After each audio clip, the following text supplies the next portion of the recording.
Welcome to the Wittering Podcast, episode 14, where Andy is joined by Theo Davey, entrepreneur, historian, and hilarious bastard, to discuss key elements of contemporary geopolitical tensions, including the present state of relationship with Russia.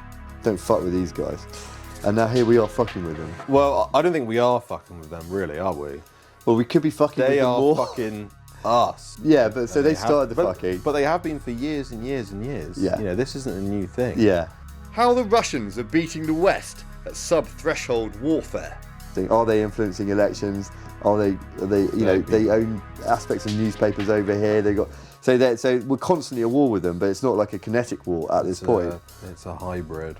Yeah, and I think they're better at it than we are. Because they don't have to follow half the rules we have to follow. No, they don't. They just do it. Opinions about how effective Vladimir Putin is as a global leader.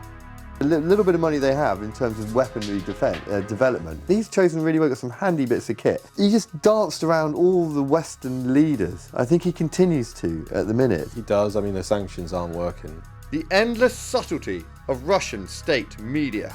Russian state, like TV. Yeah. I mean, it is so completely nuts. It is bonkers. I mean, like, can you imagine the BBC every night having a segment on, oh yeah, if we fired like our biggest nuclear missile at Moscow, there will be nothing left. Yeah. You know, like it will be a wasteland. Did they do like video? They did a video CGI of the, what's their biggest, the Samat 2, where it hits somewhere in the English Channel and it basically floods the whole country, then turns the UK into just a radiation pit. The lethal efficiency of Israel's intelligence agency. They've assassinated several leaders in Tehran who were in highly secure environments in their home country. The fact that Mossad can reach out and touch you in such a way, it's got to give you the shits. And how North Korean soldiers are picking up some bad habits. I heard a story about the North Korean troops. about porn. Yes. The power of porn, man. Well, yeah, because they've never had internet. Apparently, many of them are now addicted to porn. Yeah. Just hang on a minute. But they're coming. Just wait. Oh no! Yeah. Knackered on the battlefield. Get off. Yeah, I can't fire. My trigger hand doesn't work. My trigger finger. And now, on with the show.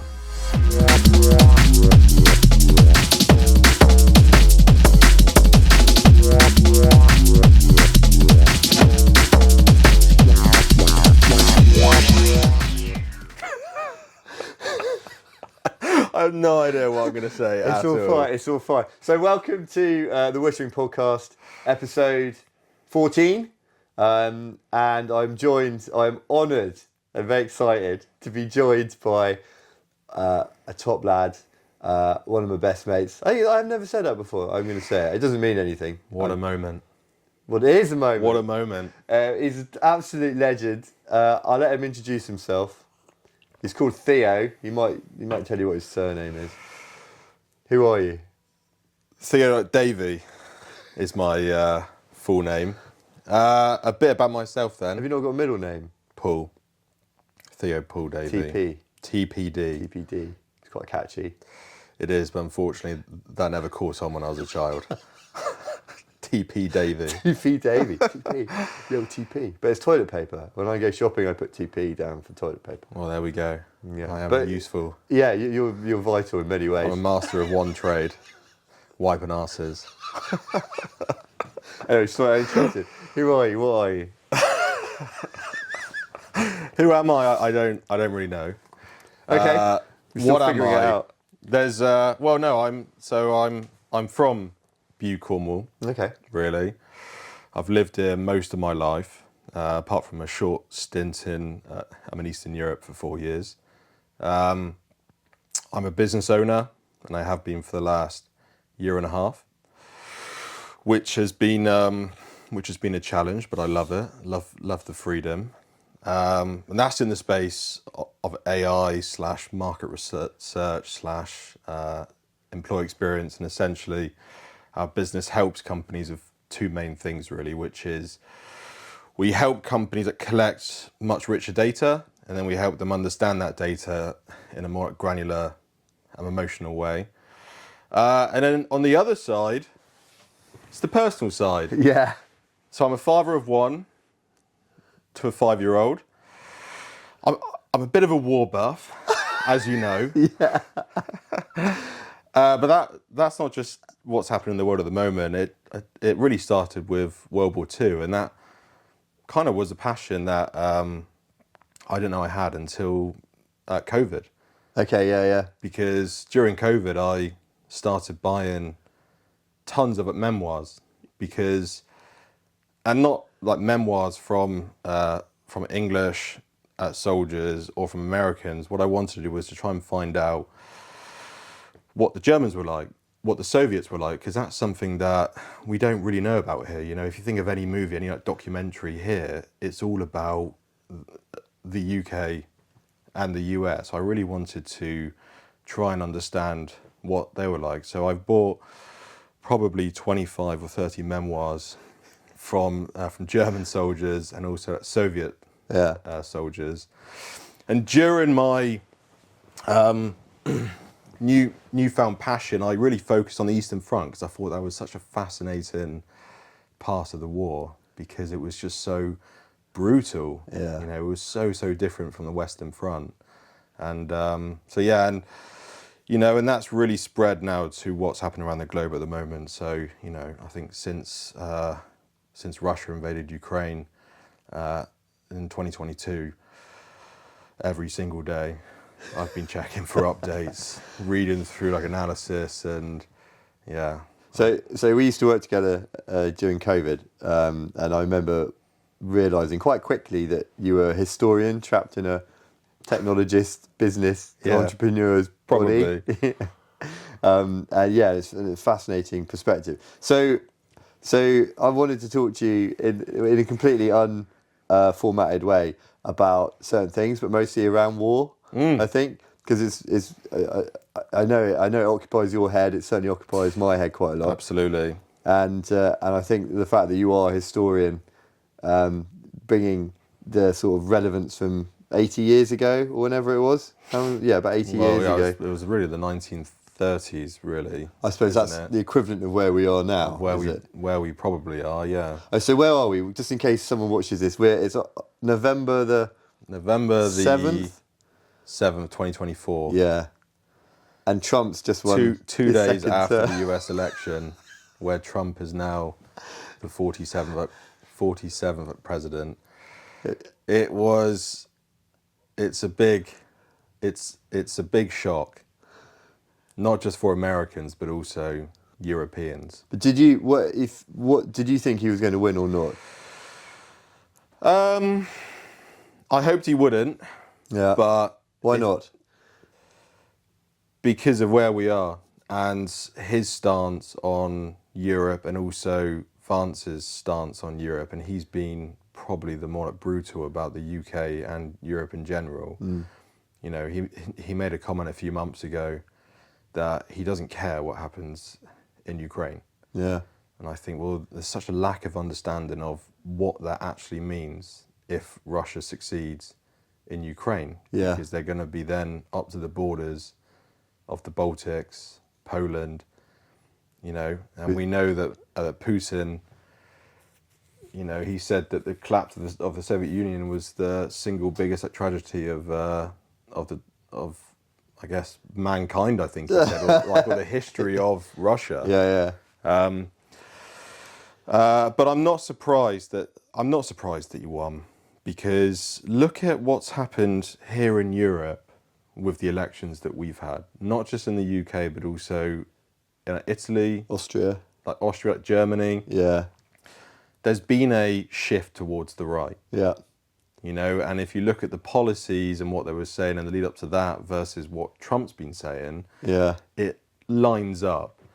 And, you know, I thought of, you know, the campaign that he had, plus like the assassination attempts. Yeah. It kind of turns him into a bit of a martyr, really, doesn't it? Yeah. And that's the problem. Yeah. You know, he led a very effective campaign, whilst I don't think Harris really did. Well, to interrupt, I think the Harris, she kept saying, well, when I'm in power, we'll do this and this. And the simple fact was you're already in power. And they just provided such a limp response to someone who's actually quite engaging, even if he is perhaps a nutter. But he is a nutter, but also it's that shift towards something different because, you know, I mean, if you think about the last 4 or 5 years, it's been mad. Yeah. COVID was, you know, we haven't experienced anything like that probably since like the Spanish flu in 1918. Okay. Yeah. But we haven't. No, yeah. That completely disrupted everything. Yeah. You know, nearly sank economies. And then probably 2 months after COVID was done and dusted, Russia invades. Yeah. You know, Ukraine, which then followed was the cost of living crisis, the huge increase in gas and oil, and we are far worse now than what we were 5 years ago. So of course you're going to have like global populations who think that their government has failed them over the last 5 years. You know, here they're saying that, you know, the Tories have failed us for 14 years. Yeah. So there was always going to be a shift. And what Trump does and what the right wing does is they focus on a very specific group, which is the white males. Yeah. Who feel like they're not being supported in their own country, and the support they should be getting goes towards like migrants. Yeah. And, you know, you look at all these policies and it's all about closing the borders, which is kind of the main thing. And that's one of Trump's main policies. He's going to finally build his wall. He's going to kick out all of the immigrants. Yeah. And he's going to make like America great again. Yeah. And it was just, it was a very aggressive campaign, you know, and the fact that he nearly got shot twice. Yeah. And what was interesting is the second time he got on his like golf course, I think. The man in the bushes. The man in the bushes, that was in September. And I was watching Fox News a few mornings ago, and a poll came out saying that 80% of voters had already decided their votes in September.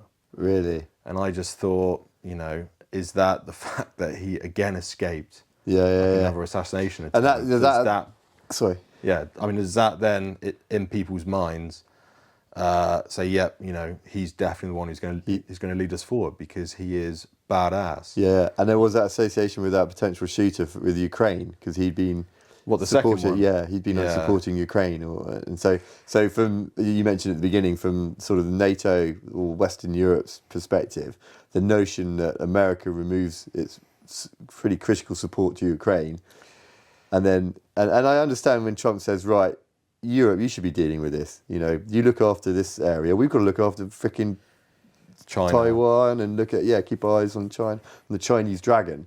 I get it, but we don't have that.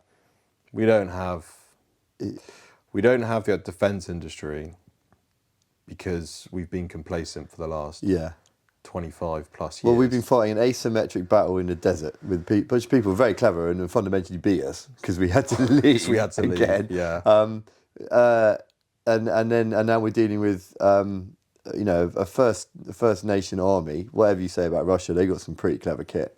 It's a huge army. Yeah, and they've got one of the numbers biggest in the world. Yeah, and Putin. I said this a long time before. I have to say, like, full disclosure, I almost wore one of the T-shirts I've got. It's in the back of the drawer. I used to wear it before the invasion. I used to work with Russians quite a lot in the offshore industry, and I always said, "Do not fuck with the Russian." And I became friends with quite a few of them. I think I did. And some of their cabin parties used to invite me to I was like the kind of boss, and one of the bosses, and they'd occasionally, but I was quite relaxed, they'd invite me to a cabin party. It would just be vodka and little segments of orange, which I'm sure you've experienced many times. I know you have in Lithuania. Vodka shots followed by a pickle. A gherkin. a pickle, and then you wash it down with the pickle juice. Yeah, man, I love it. From the jar. From the jar, yeah. Swig it. And so the story I always tell about the Russians, I think is important because they are our enemy at the moment. That's where I see it. They are. Is that we had this boat called the GD Nalivkin, which is a Russian seismic boat, and we went into Bremerhaven, Germany, and we needed to rip out a bunch of the electric cables and replace them for one of the sensors or something. And the harbour in German, high level efficiency, so it will take maybe 3 days and cost you 25,000 euros or so. This is like maybe 12 years ago or something. And I just mentioned this to one of the Russian chiefs, a guy called Valery. He used to call cucumbers. in his polytunnel at home. Cucumber, Andy. And he said, "Oh, Andy, don't be silly. We can do this." He got the guys together. He said maybe $5,000 cash. So I called the office and said they said they can do it for 5,000, and they said it was worth a shot because every day we're in port cost the company and our client like 40k or something like that. So didn't give him the money. He said, "Yeah, I've got the money, Val." And then literally 6 hours later, there was a coil of all the old cable neatly on the deck. Everything had been put back, cable tied. It had just been absolutely done with a brutal efficiency. It wasn't perhaps the tidiest job, but we kept that vote for another 5 years and never needed to do it again. And I just remember thinking, good God, don't fuck with these guys. And now here we are fucking with them. Well, I don't think we are fucking with them, really, are we? Well, we could be fucking with them more. They are fucking us. They are fucking with us. But so they started the fucking. But they have been for years and years and years. Yeah. You know, this isn't a new thing. Yeah. You know, they fucked themselves, really, when the Soviet Union collapsed. Yeah. Which was like the KGB fucking up the government and the reserves, which had been funneled into Western Germany, sold off for basically no money to Western companies, and then the Western companies would then pay the KGB a profit share, which would be in loads of bank accounts. So a percentage, like a percentage of the value. Yeah. So what do you mean by reserves? Sorry, like oil reserves. They were stealing. Oh, fine. Like natural reserves. The secret service, the secret police, the KGB, FSB, KGB. When they realised that the time was up for the Soviet Union. Okay. Which was after, I think that was after Germany. The wall came down, and also there was a few more countries, but I can't remember what. But they were already pushing for independence. They did start to funnel out a lot of their reserves and selling them to, I think that's Siemens is an example. Really? They were buying these raw materials from the KGB and then were paying a profit share into bank accounts in Switzerland. That's why certain members now own Chelsea, or did own Chelsea Football Club. I'm not saying necessarily him. Well, I mean that's an example of the oligarch kind of like setup. I mean that's another thing. But so when the Soviets did realise that shit was going to hit the fan and they went to their reserves, I think in some cases there was only like 10% left, and they were completely broke. But the KGB had billions of euros stashed away. Yeah. Which, when the Soviet Union did collapse, that really got the FSB into power. Okay, I see. Because they had all the money, they had all the control. They could say, yeah, we want this guy in, which is our favourite man now, like Putin. Oh, Vladimir. So. But then ever since, well, probably the Cold War, they've always tried to undermine, the West. Yeah. I mean, if you think of recent times, like some of the stuff that they've done with the poisoning here in the UK, I mean, who would do that, to another country? But hang on, do you think we don't do that? Because this is something I want to get on to later. But I don't know, to be honest. I mean, I don't really do much reading into our. But do you not think we're as bad as them? I mean, I'm sure. I'm sure we're more efficient. That's why we don't. Potentially. That's why we don't really hear about it. Well, yeah, we don't hear about it because we're not told about it. It's just a blackout on the media. Yeah, because we don't get Russia Today anymore, and who knows? I'm not saying. I'm a flag waving patriot. I don't know really. But what we do. If you look at what we did, and I'm into it. I'm into war and British Army and all this sort of stuff. I'm a patriot, but what we've done in moving into other people's countries, like Iraq. I mean, we haven't got a leg. Haven't got a fucking leg to stand on. So, but I'm not giving us a hard time, and I'm not giving Russia a hard time for chancing their arm. I'm quite concerned because they're very good at it, I think. And then if you look at the sort of what they're doing in the sort of the grey warfare, sub-threshold warfare, so all the sort of narrative battles Yeah. when they're influencing. Are they influencing elections? Are they they own aspects of newspapers over here. So we're constantly at war with them, but it's not like a kinetic war at this point. It's a hybrid. Yeah, and I think they're better at it than we are, because they don't have to follow half the rules we have to follow. No, they don't. They just do it. I mean, it was like since the start of the invasion of Ukraine, I think Twitter in one time removed 4 million bots, Russian bots. Yeah. That were, one would post and then you would have 4 million retweets, which would then push that topic, or that keyword up on the trending list. And it is absolutely everywhere. I mean, if you go on to Twitter now, or X, you will see bots. Yeah. If you type in Russia, or Ukraine, a lot of it is it's the fake news. It's the fact that, in some posts it will be that Ukrainians have bombed a village, killed loads of civvies. Yeah. Or it will be that they've executed prisoners. Yeah. And that's what the Russians do. And the fact is that our world now, we live on social media. Yeah.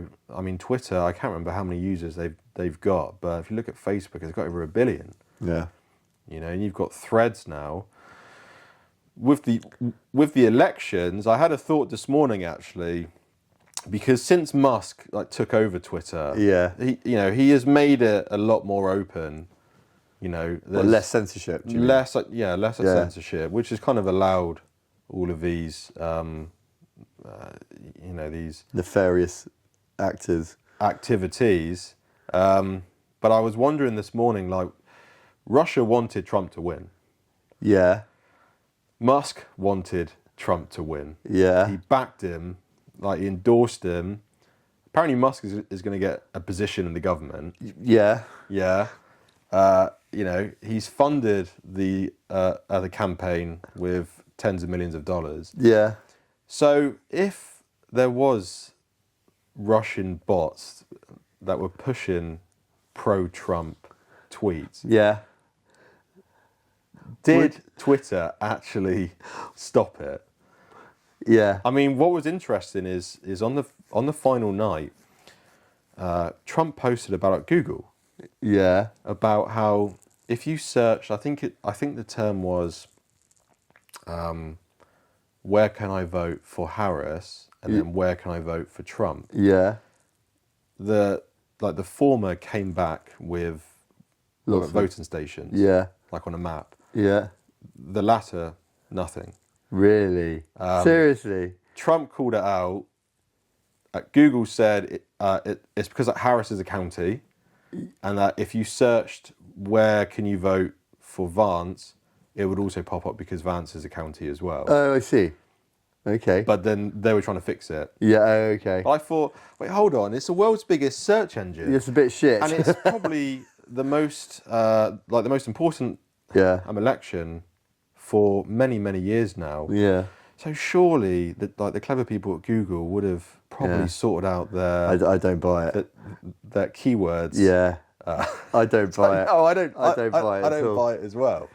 But that was called out. And if you notice, in the last kind of few days, or the last week of the race, Trump was constantly talking about cheating. Yeah. Constantly. Yeah. And I just think that also helps, and especially with the thing with Google. Yeah. It's quite a compelling win. I didn't really follow it, but he got 270. I think I don't know if they're still counting, but it was at 292. 292. It was, and he's got the House of Representatives. I think he's got both. I think he's got the Senate and the House. So there's a bunch of people who must be shitting it because he gave him a hard time for the last 4 years, putting him through court and all this sorts of stuff. Well, they're already working on how to drop the charges. Already. I was just saying, Alice, I always bring Alice into these things. Alice said, "What are you doing today?" I said, "I'm doing a podcast with Theo." She goes, "Oh, brilliant." And then she said, what did she say? Fuck, I can't remember. Something along the lines of, oh shit, I forgot what she said. Anyway. I wasn't here, so no, you weren't here. How terrible. My memory's that shit. It was quite funny. Something about Trump. Anyway, we'll come back to me in a minute. Right, so I feel that you were edging towards a topic of discussion, which I've labelled on my note here, war porn. Yeah, I mean, I don't think we actually ever finished the... oh, sorry, carry on. No, Go on.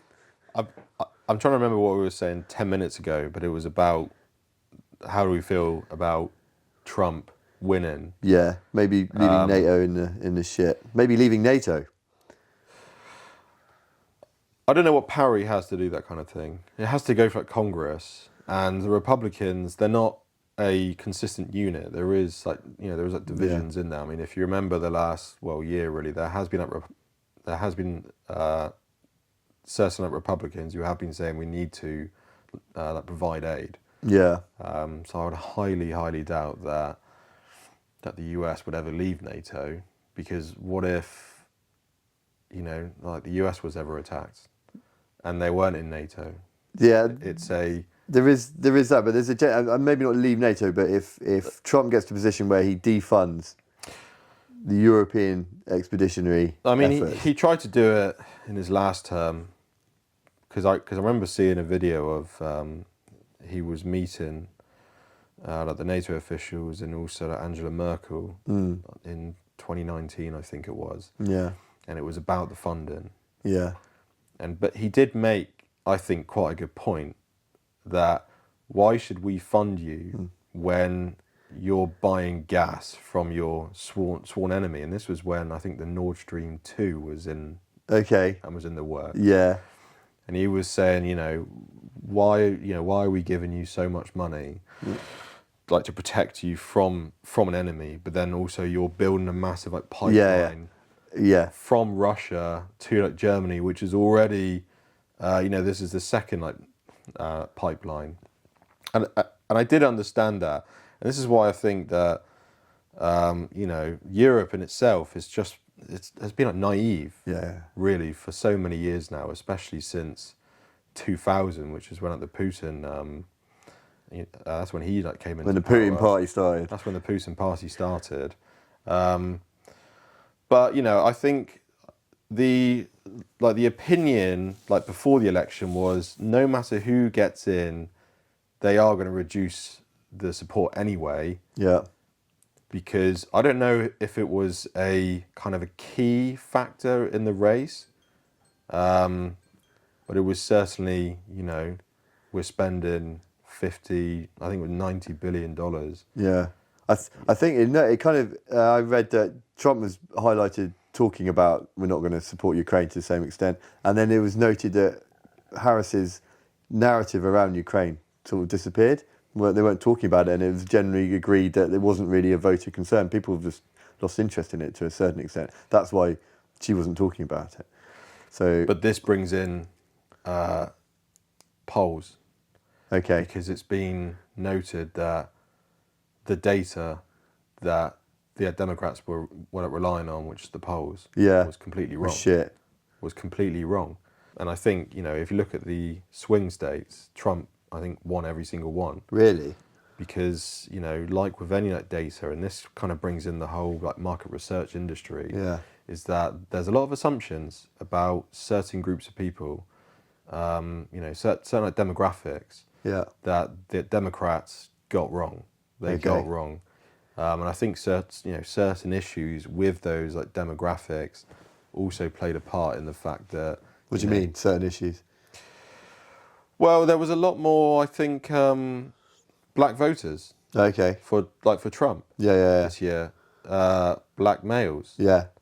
And these were always, from the perspective of the Democrats, it was a sure thing. So he's unifying America in an aspect that doesn't happen that often. It's they voted for a white president, and Kamala Harris is black, right? Yeah, but that's also something that confused a lot of people during her campaign, as she kept on switching her accents. Okay, fine. Yeah, I saw when she did one interview with a couple of rappers or something, and she would brought out the hood. The hood strongly. But but that, I mean, so there just wasn't a consistent. She wasn't a consistent person. Yeah. Trump was. He was very aggressive. You know, he's an entertainer, and I think that's also, you know, we love to be entertained. Yeah, I think Kamala Harris, what they say about her, she's screwed without a teleprompt. She's smart. You don't get to where you are without being a bit smart, but she's just not, as you say, she's not a performer. She can't tell that narrative story that people love stories and love to... Although in the debate with Trump, she did do very well. Yeah, apparently she was particularly well prepared for that, and also there was some sort of discussion whether the actual inquisitor, CNN I think it was, it wasn't a very balanced set of questions and all sorts of things. Which is why Trump refused to do the second one.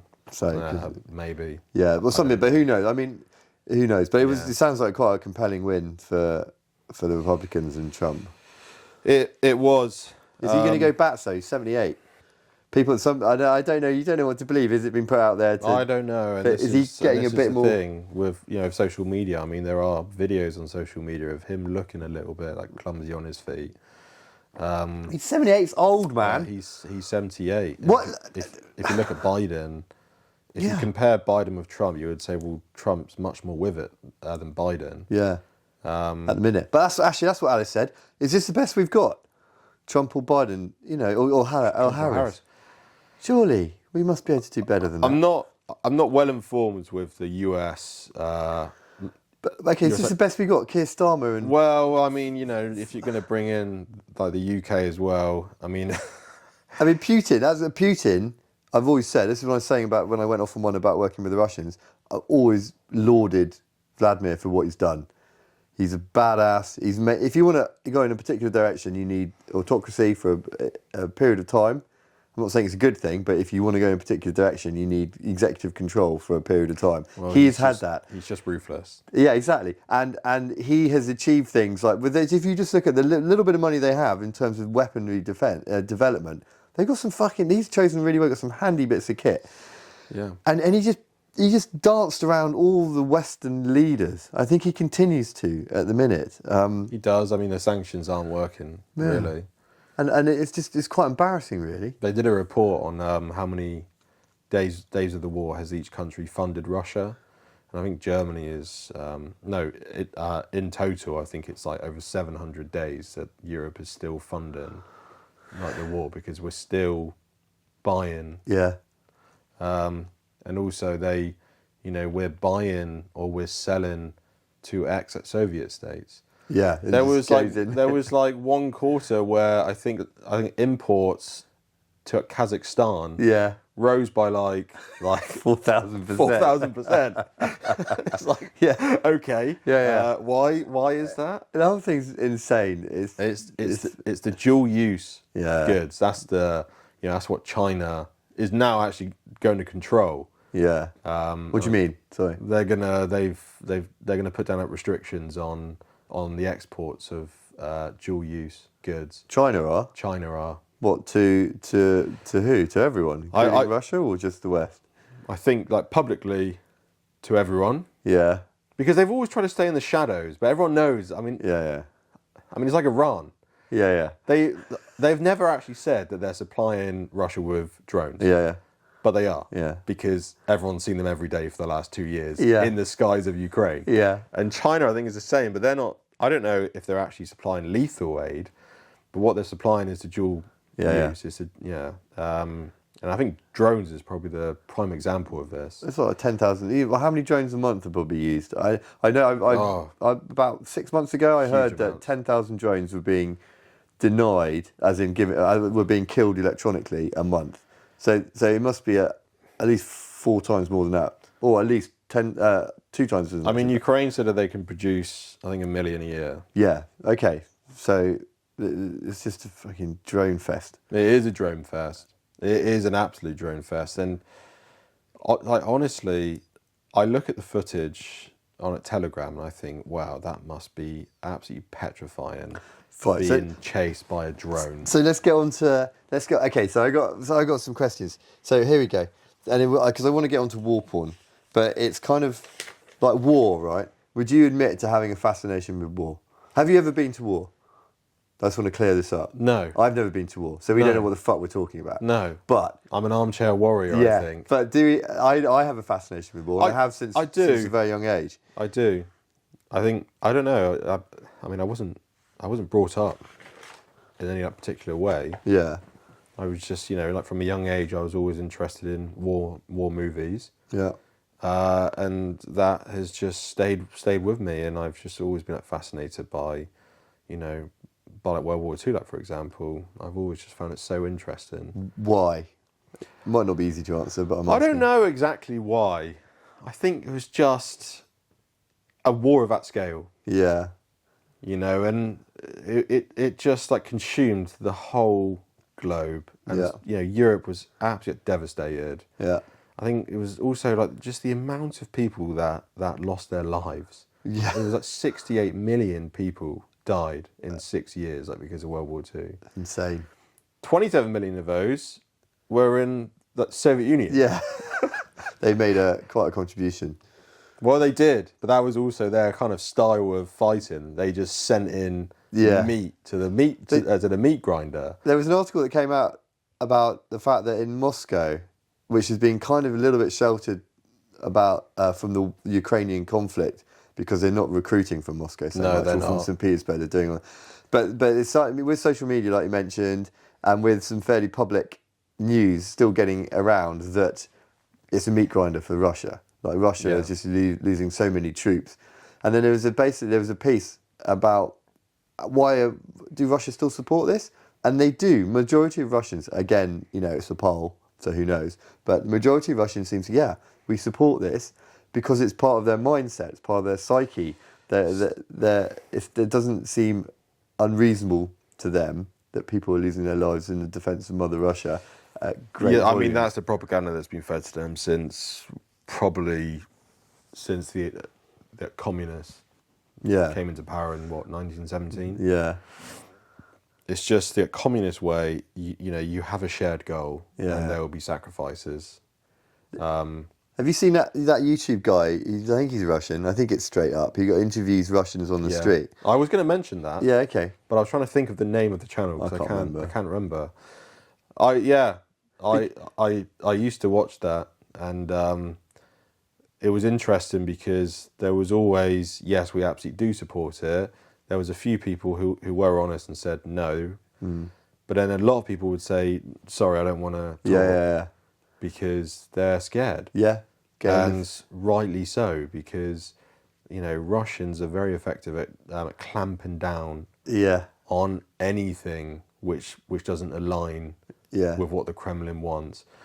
I mean, what absolutely amazes me about Russia is Russian state like TV. Yeah. I mean, it is so completely nuts. It is bonkers. I mean, can you imagine the BBC every night having a segment on, if we fired this, our biggest nuclear missile at Moscow, there will be nothing left. Yeah. It will be a wasteland. Did they do video? They did a video CGI of what's their biggest, the Samat 2? Something like that, yeah. They did a intercontinental video, ballistic missile. Yeah, where it hits somewhere in the English Channel. Yeah. And it basically floods the whole country, wipes out the whole country, and then turns the UK into just a radiation pit of nothingness. And just the way that they were talking about it was like this. It was more like an educational piece, really. But this is all they talk about. I mean, leading up to the election, like every show was about like our friend Trump. He's doing amazing. Really? Blah blah blah. It's just what they talk about. But then that's what people watch there. Yeah. And that's all they've watched. Yeah, it's just so for deep. years and years and years. And then the sort of indoctrination they're doing at a primary school, secondary school level, there's sort of a level of preemptive mobilisation there. Just getting everyone's minds in the right place. It is. And, we haven't got anything like that. So it's a question I often ask, because in the Second World War, we relied on conscription to provide our forces. Now, if if it came out that we needed to go to war, right, and the government said, I know where this is going. the government said, right, all those of a suitable age, let's say, because the Ukrainians are doing like sort of 27 to 65 or something. Yeah, like they that. are doing age range. They're trying to keep the youngins at the minute. But if we said in this country, let's just say whatever age group, so let's say 20 to 45, which doesn't quite include me. Lucky you. What would happen? Because people just tell. I have the feeling two problems. One, a lot of the people just go fuck off. Yeah. What are you going to do? Put me in probably. jail? There's no room in jail. We keep letting everyone out of jail because there's no fucking room in jail. What are you going to do? House arrest? Good luck. Fine. That's not a problem as long as they don't go to war. And then because we've got, and it's good and bad. I'm not going to get into that now. Quite a rich multicultural demographic.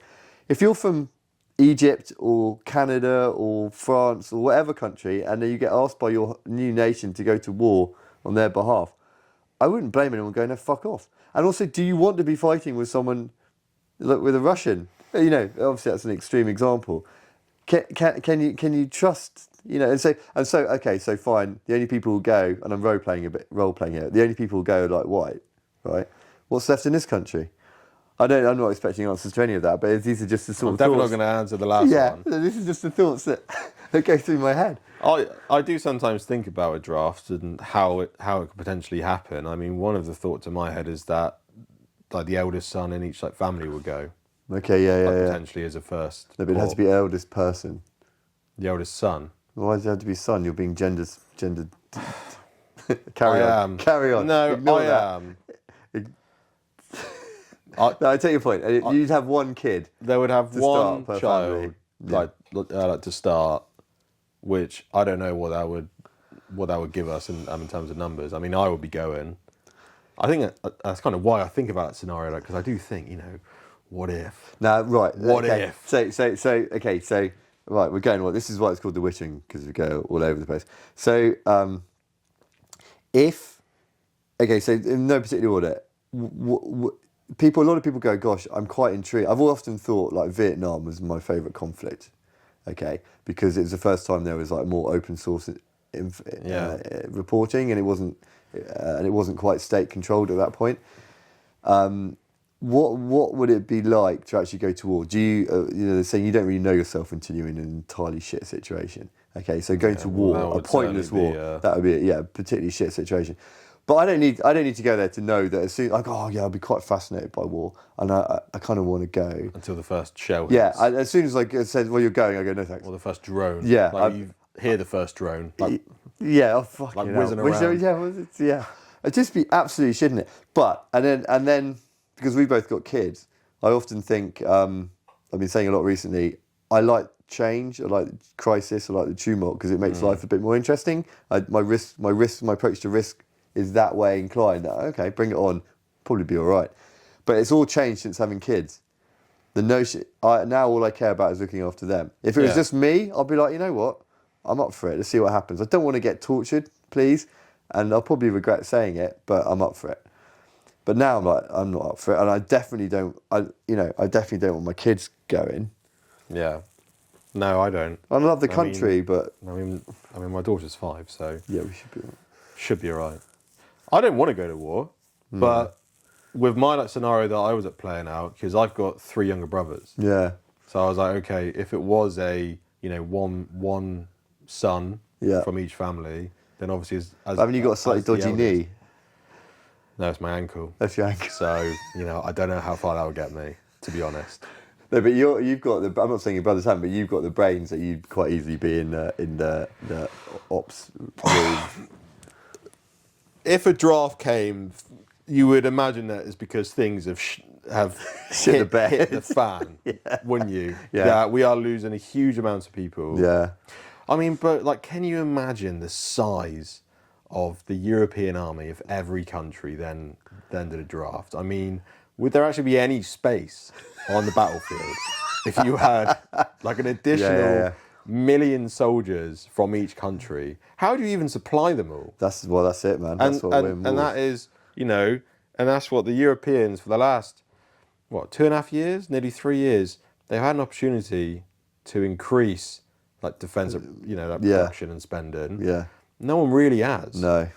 if you think of the support that Russia have been getting, Kim has been giving him 3.5 million shells. Yeah. We can't even produce that in a year. Yeah.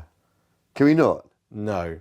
I think it was the Estonians said maximum 3 million. Okay, well, I think But Nammo... once we ramp up... Yeah, fine. Well, I think production. Nammo, like the Norwegian arms manufacturers, they might have opened it, but they're opening an arms factory in Ukraine.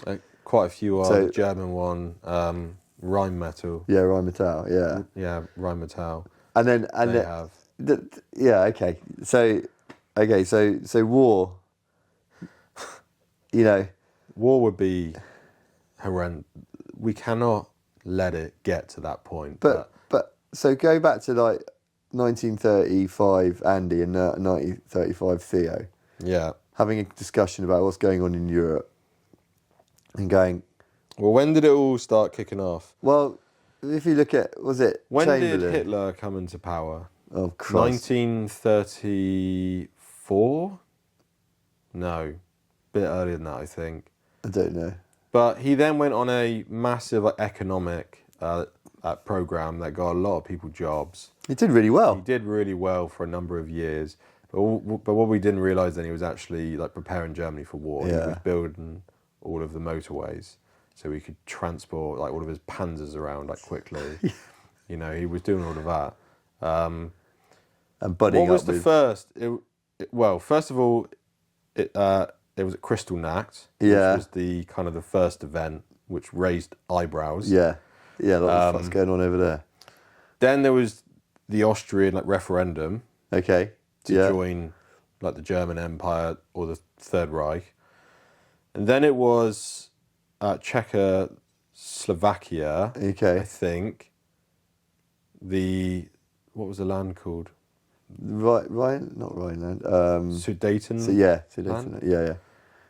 There was that, and then Chamberlain went over and said, "All right, you can have it, but no more. That's it. Please." And it was peace in our time, I think it was. And then he came back waving paper. his paper. So what would we have been saying when we saw that? Would we be saying, "Oh, it's all sorted," or would we be thinking, "Fuck, I want to prep up"?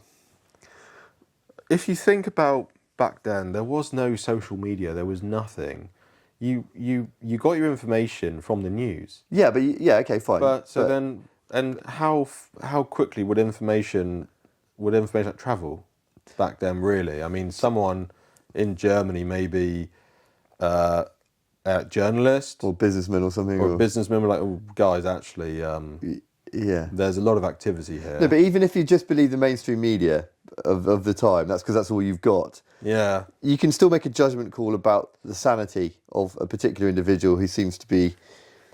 Bear in mind the First World War. First World War, yeah. So ended in 1918. I mean, we love the Germans, but there must have been a level of animosity towards them because some of your family or friends had recently been killed by them. Yeah. I mean, but then I think the whole assumption from France and the UK was that, well, the agreement that we've got with the Germans now restricts them in every single way. But interestingly, it did not. Yeah. And they managed to build up quite a huge force. I mean, I think at its peak it had 6 million. 6 million? 6 million troops. Jesus. I mean, with their invasion into the Soviet Union, they started with 3 million. Yeah. And I think it was 6 million in total. Plus, then obviously, once the war started to come home, they were just drafting everyone. But he'd also run a really good campaign of Hitler Youth, just getting everyone into that mindset. It is all these different. That's marketing, Goebbels marketing. That's how you secure your future. Is that you start them very, very young with that mindset. But what would we be saying then? I don't know, to be honest. Probably I think 1939 would be more. Yeah. Well, it's just this group denial. We're living in a bubble of. So I go to Alice every now and then. Objectively, she'll go, "You're a warmonger. You love it." I go, "I don't dislike it, but I'm not warmongering here. It's just an objective perception of what's going on Yeah. geopolitically, if you join the dots, it's not too hard to think that those dots could end in some form of kinetic warfare. It might not, but if anything ever were to, this could be it. And do we just go, no, it just won't happen because we've lived in such a period of relative calm and peace, prosperity. We've got so much time to think about, things that offend us rather than, are we going to go to war with our neighbour? Yeah, I mean, was Germany viewed as bad in 1935, 1936 until 1939? I don't think they were viewed as an enemy. Or were they a threat? But they weren't viewed as a threat. Were they considered to be broken? I don't know. I don't really know. No. But obviously it wasn't until Poland where France and ourselves had to declare war because that was the agreement we had with Poland. Yeah. We didn't help them. Well, do you think nowadays with the agreement? 2 weeks. Yeah. But do you think we'd help? That's why Ukraine will never become part of NATO anytime soon. And if say Lithuania was invaded, then they would then Article 5 would. But would we? Or would we go? Do you know what I mean? Some countries wouldn't. Hungary? Yeah, no, not. No, that they wouldn't. Yeah. Turkey, I question. Turkey's an interesting one because they're trying to get into BRICS. Yeah. But they're trying to get into everything. They want to get into everything. Yeah. And I don't blame them for it. At every single table. Yeah. They'll say one thing like 1 week, like they want to get into BRICS, but then 2 weeks later they say, the war needs to end with respect and like Ukraine's borders from I think 2000 and whatever, like 2014 maybe. Oh really? Jesus.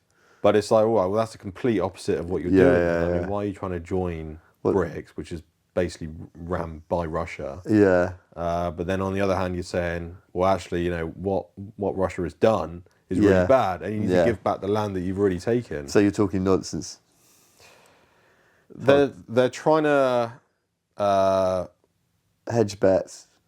I don't even know it's that. They just want to stay friendly with everyone. I think China's kind of like similar. Because they also say like conflicting things, like actions always speak louder than words. Yeah, exactly. And the Chinese always say that they want to, they want to get to peace, but then they're providing Russia with a lot of dual-use goods. I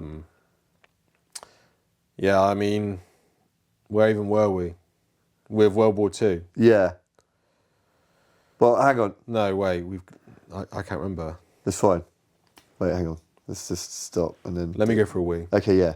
So maybe you had a good idea to recap what's going on, or to put a line in the sand about what's going on, and then maybe do some forecasts for shits and giggles in terms of geopolitical collapse or crisis, maybe. Well, just I guess where we are in the world at the moment, because there's a few things, isn't there? Really, I mean, with the Middle East as well, and how that ties into. The Russian invasion. So where are we? Nearly 3 years on from the 2-week special military operation. Yeah. According to Ukrainian sources, Russia has lost over 700,000 soldiers KIA. Mm-hmm. I think they occupy around 20% of Ukraine. What beyond what they had in 2022? Yes. Fine. Okay. Yeah. So you've got the 4 regions. Yeah. Really. You've got North Korean troops in Europe. Yeah. Are they in Europe? They're in Kursk. They're in Kursk. So that's Russia. The Ukrainians. Well, I mean, like the continent. Yeah. But they're on Russian. They're on Russian ground, even though they're on Russian soil. I heard a story. Sorry to interrupt. I'm sorry, but I heard a story about the North Korean troops. About porn. Yes. Do you want to? I think that's hilarious. The power of porn, man. Well, yeah, because they've never had internet in their lives, and then suddenly, they've got unfiltered access to the web. Yeah. Apparently, many of them are now addicted to porn. Yeah. Just hang on a minute. But they're coming. Just wait. Hold on. You might get some. And this You'll be knackered. How many? Yeah. Knackered on the battlefield. Get off. Yeah, I can't fire. My trigger end doesn't work. My trigger finger. So, and then there's discussion about will there be desertions? But then I read something there was a group managed to get 40 miles away and then got before they were caught and shot. I don't know. Family shot.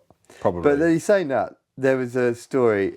I'm sorry, I've totally taken it off. That's okay. Your angle. There's a story I read this morning. I think of that North Korean defector who journeyed from North Korea to the South Korea in like 2011 or something like that. Has had such a shit time living in a capitalist society that nicked a van and tried to drive across the bridge back to North Korea, and there have been multiple, well, at least 40 recorded refections. So, I don't even know what you would call it. A reverse defection, reverse defection back to North Korea because. But then who will be immediately shot upon return? Potentially, but then it's kind of like people who are getting let out of jail early and are reoffending because. Or is this a ploy? Do they allow certain people to go over the border, like so they can learn about? Yeah, could be. Who knows? But anyway, sorry. So North Korea have joined. North Korean troops are in Russia. They're in Kursk. Yeah. And apparently there's already been clashes. Yeah. Between Ukrainians and North Koreans. Yeah, apparently, and according again to Ukrainian sources, a lot of them are dead already. But yeah, you'd expect that to be probably because they had no training at all. But this is part of the training. So Kim's probably going, you know what? Let's get some battle training on the job. Yeah, man. I know. Well, if you look at Russians, I mean, people are slagging off the Russian army, but the elements of it have been to war in Syria. There's some pretty battle-hardened. Well, I mean, if you look at the fights with Wagner, yeah, you know, that was probably like the fiercest battles. Yeah, because they're no amateur private military group. Yeah. They've been doing the dirty business for Russia for years for years and years, and they are actually highly effective. Yeah. A lot of action in Africa and places like that. It's just a shame that when they did decide, actually, we're going to drive towards Moscow, they stopped. They stopped, and then that beloved leader, unfortunately, died in a plane crash. Yeah, the accidental. In the accidental plane crash. It's brilliant. I mean, in years to come, it would be fascinating to study. Imagine the history of it. I did have a thought, actually, because on Netflix a few nights ago, I was re-watching World War II from the front lines. Okay. And they've basically colorised a lot of footage. Yeah, that's fascinating, that stuff. And I really love that stuff. And I was watching it and I was thinking, like, in 100 years, is there going to be a World War III from the front lines? Yeah. But of 4K footage. Or holographic. You put your helmet on and you're there. Well, I mean, yeah. You know, it's in 100 years. Yeah. I mean, we could probably go there. Yeah. Like, virtually. And I just thought, well, there probably won't be anyone to watch a documentary in 100 years because we'll all be hunter-gatherers. Yeah, back to... in a nuclear wasteland across the entire globe. Okay, so I quite... Right, going back to... I like change, and the notion of... Right, so you can't turn anything on in the war zone in Ukraine at the minute. Anything with the electromagnetic signature. No, because look what happened on that was it like New Year's Eve in 2022? I don't know, what was going on? In one of the occupied territories, the Russians were having a party, a New Year's Eve party, and they had 200 soldiers all phoning home. Okay, yeah. Which the Ukrainians tagged, zero in on it. And then they completely obliterated all of them. Yeah. So yeah, that's an excellent example. But just on the front line, if you're operating a radio, any type of radio or mobile phone, you're emitting a signature in the electromagnetic spectrum.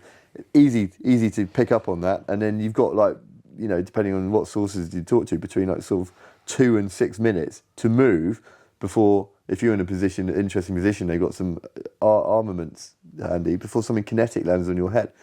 So it's kind of like the discussion, I think, within defence is how do we exist in this space, And then I'm just convinced by the notion of going back a step.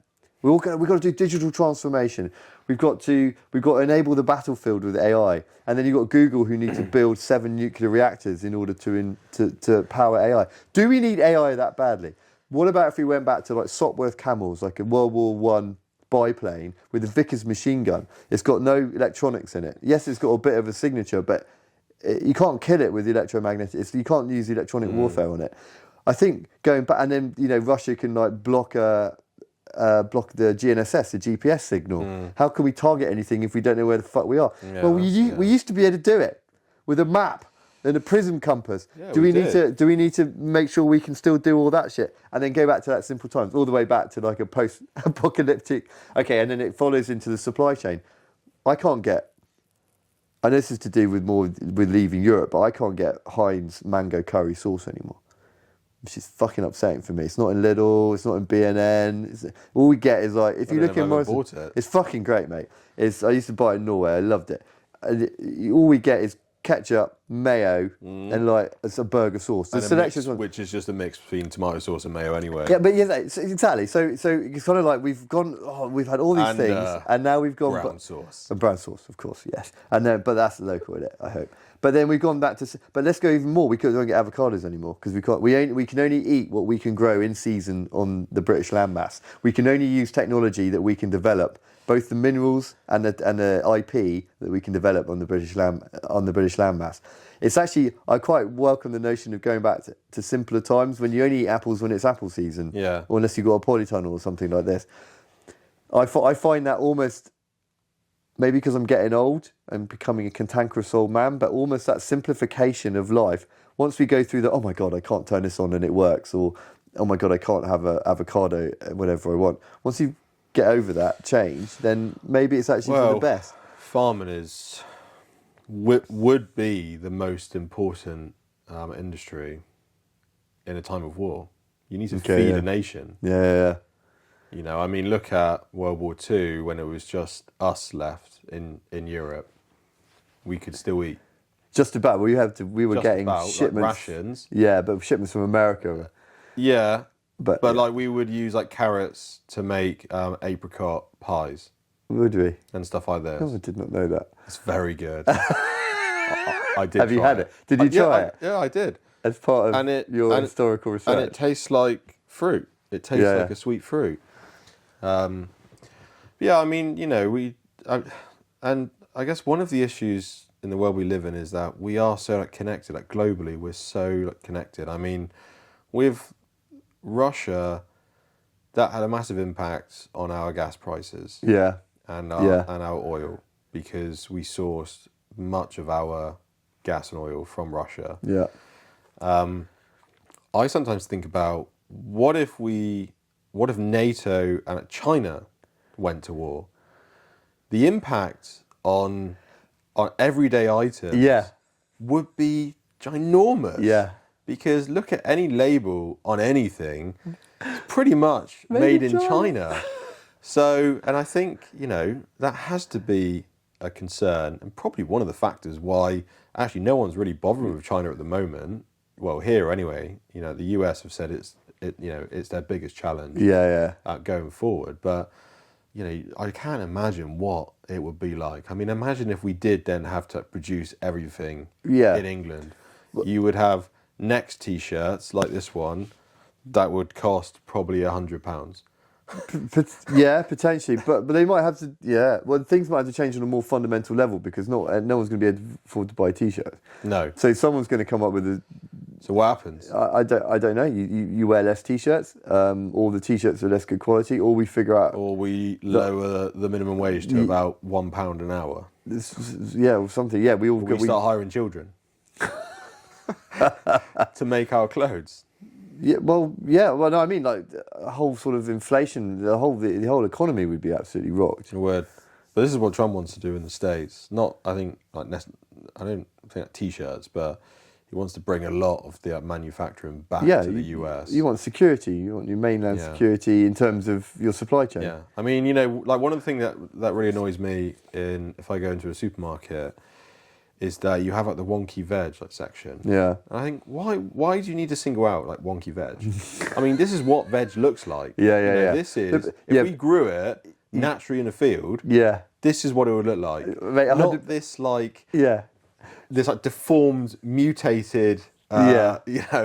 Whatever. So when we buy apples from like Lidl or Morrison's, and the kids got used to these spotless apples. Yeah. And then we grow some apples here, and then you take them in. I look at an apple, and go, oh, it's got a spot on it. I'm going to have to. Oh no, I'm going to have to throw it away. Well, I'm going to have to convince the kids, and they're okay with it now. But absolutely. We have expectations. But we need to go through that change period, like when we can't get stuff. Stop we come to terms singling with it. out wonky veg. There's nothing wrong with it, and it's cheaper for some reason. Well, it's because no one Still wants a bloody it. carrot. Yeah. I mean, tell me any dish like where a carrot needs to be straight. Carrot julienne. You know when you got like the long bits. Yeah, no, well that's true, but that's just bloody fine dining. Yeah, exactly. That's just salad. Stop. You could just cut it long ways. I mean, sideways, cross section. Yeah. It, and then Right. it doesn't matter if it's wonky or not. Yeah, I do. So I do hear a lot about the whole how we should only eat like seasonal, Yeah. and I do think that there is an argument for it. Will it ever happen? Probably not. No. Probably not. Well, no, but if we go to war, then Then we would it's have a supply to. There would chain. have to be. I mean, yeah, because look at where do we get most of the stuff? South America. Yeah. A lot of the fruit and veg. Yeah.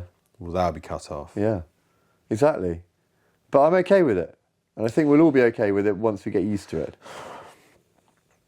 There's nothing wrong with seasonal veg. Yeah. What do I eat in the winter that if it was only produced in the UK that I would miss? I don't know. I mean, I guess it is.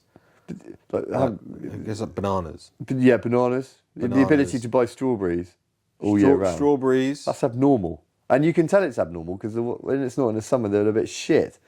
At least down here in Cornwall. You buy frozen mate. blueberries in the winter. Do you? And they're sour. Are they? Oh, really? Oh, okay, yeah. And then you get to the summer and you open that pack up. Just like. And you think, come on. But we've got blueberry bushes. I've always wanted one. They're magnificent. I mean, you have to watch them all year. You have to cage them in, and then you get maybe. Yeah, slugs is our mate. sworn enemy, really, isn't it? Yeah. Well, they haven't got to the blueberries yet, and you get maybe like 8 big punnets a year. Yeah. Which is right, and you could probably make blueberry jam to preserve that experience a bit longer. But the thing is that I'm the only one who ever goes out and picks them because I go, the blueberries are right, and everyone's like, oh yeah, we got them in the fridge. I mean, this year So we we managed need to grow. unspoil ourselves. Sorry. Well, we need to learn how to do a lot more things. This year we grew 3 tomatoes. And 3 tomatoes or 3 tomato plants? No, just 3 tomatoes. What, single tomatoes? Single tomatoes. So one each? And 2 carrots about an inch long. So if we had to then fend for ourselves, grow for ourselves, we wouldn't last long. So the notion I wouldn't. Well, the notion of having so we got like half an acre here, and it used to be a field. It still is mostly a field, and we've got a 45-foot polytunnel. We've got a few raised beds, and we put a bit of effort into growing stuff. Without a freezer, if we had no power, that food is only going to last probably at a push, let's say generously, a month. Yeah. Okay. Well, and so we'd have to dig up the entire fucking field, and then we'd have to be on slug patrol constantly. And then, then the notion of living off the land is a nice one. Excuse me, a nice one to have, but when it comes down to it, yeah, and like you mentioned earlier, seeds. Have we got any fucking seeds? Got a few. everyone should be eating tomatoes. Yeah. I love tomatoes. I do like tomatoes, but you can't have a diet of pure tomatoes. No, because we can't. If you go back to probably the 60s, I mean, allotments were big, Yeah. but what's happened to them? They've just that land has slowly just been swallowed up by houses. And now you have a few companies that have bought land and now are offering allotments again. Yeah. At a kind of an annual price. I think, well, that's cool, but I think it's a shame that, well, we've lost that space because everyone kind of had an allotment, or Yeah. that was, everyone wanted to grow something. Yeah. And we've lost that as a nation. I think probably as maybe not rural parts of certain countries. I mean, if you go to Lithuania, Yeah. like the rural, it's Countryside. like the countryside. Yeah. There will be allotments. Yeah. I remember traveling through by train, Yeah. and it was like I was in at Vilnius, which is the capital city. It's the biggest city. Yeah. And you go out 30 miles even, and it's a whole different world. Yeah. The houses look run down. Everyone's got these massive allotments in their garden. Everyone's growing them, growing their own food because the money in the rural parts of the country was so bad. Yeah. So I guess you'd have those countries, but that's, I think, also from history. I mean, look at Eastern Europe. They were in the Soviet Union, where they were basically in poverty for years and years. Yeah. So they had to grow their own food. Well, it's like Val and Valeri and his cucumber. He great pride in his allotment and spent a lot of time there. Great, and he was getting paid good US dollars working for a Western company, but it was still absolutely part of their life. Mindset is what you've grown up with. It's what your parents teach you, your grandparents teach you. But it kind of gets into the podcast I did with Professor Daryl Mann, who we've worked with before, last week, talking about the fourth turning and how the generational archetypes, how the war generation were tough and would grow and would live with what it was, and now we're in a position where we're not so tough.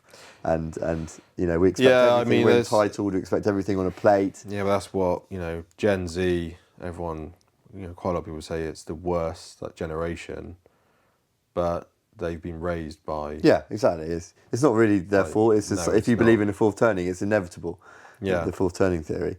So then what happens then? Is the next generation going to be war children? Yeah, another war generation, post-crisis generation, who work together and sort shit out because they have to. Yeah. Because they're put in that position. So right, okay. Sorry, go back. So back to the sort of where we are now. Oh yeah. So North Korea. I interrupted at that point. They're in there. They're in Kursk. They're not in Ukraine, and I think that is, it's a red line that has been pushed by the Russians that, if a single NATO boot steps into Ukraine, then they are directly in the conflict. War.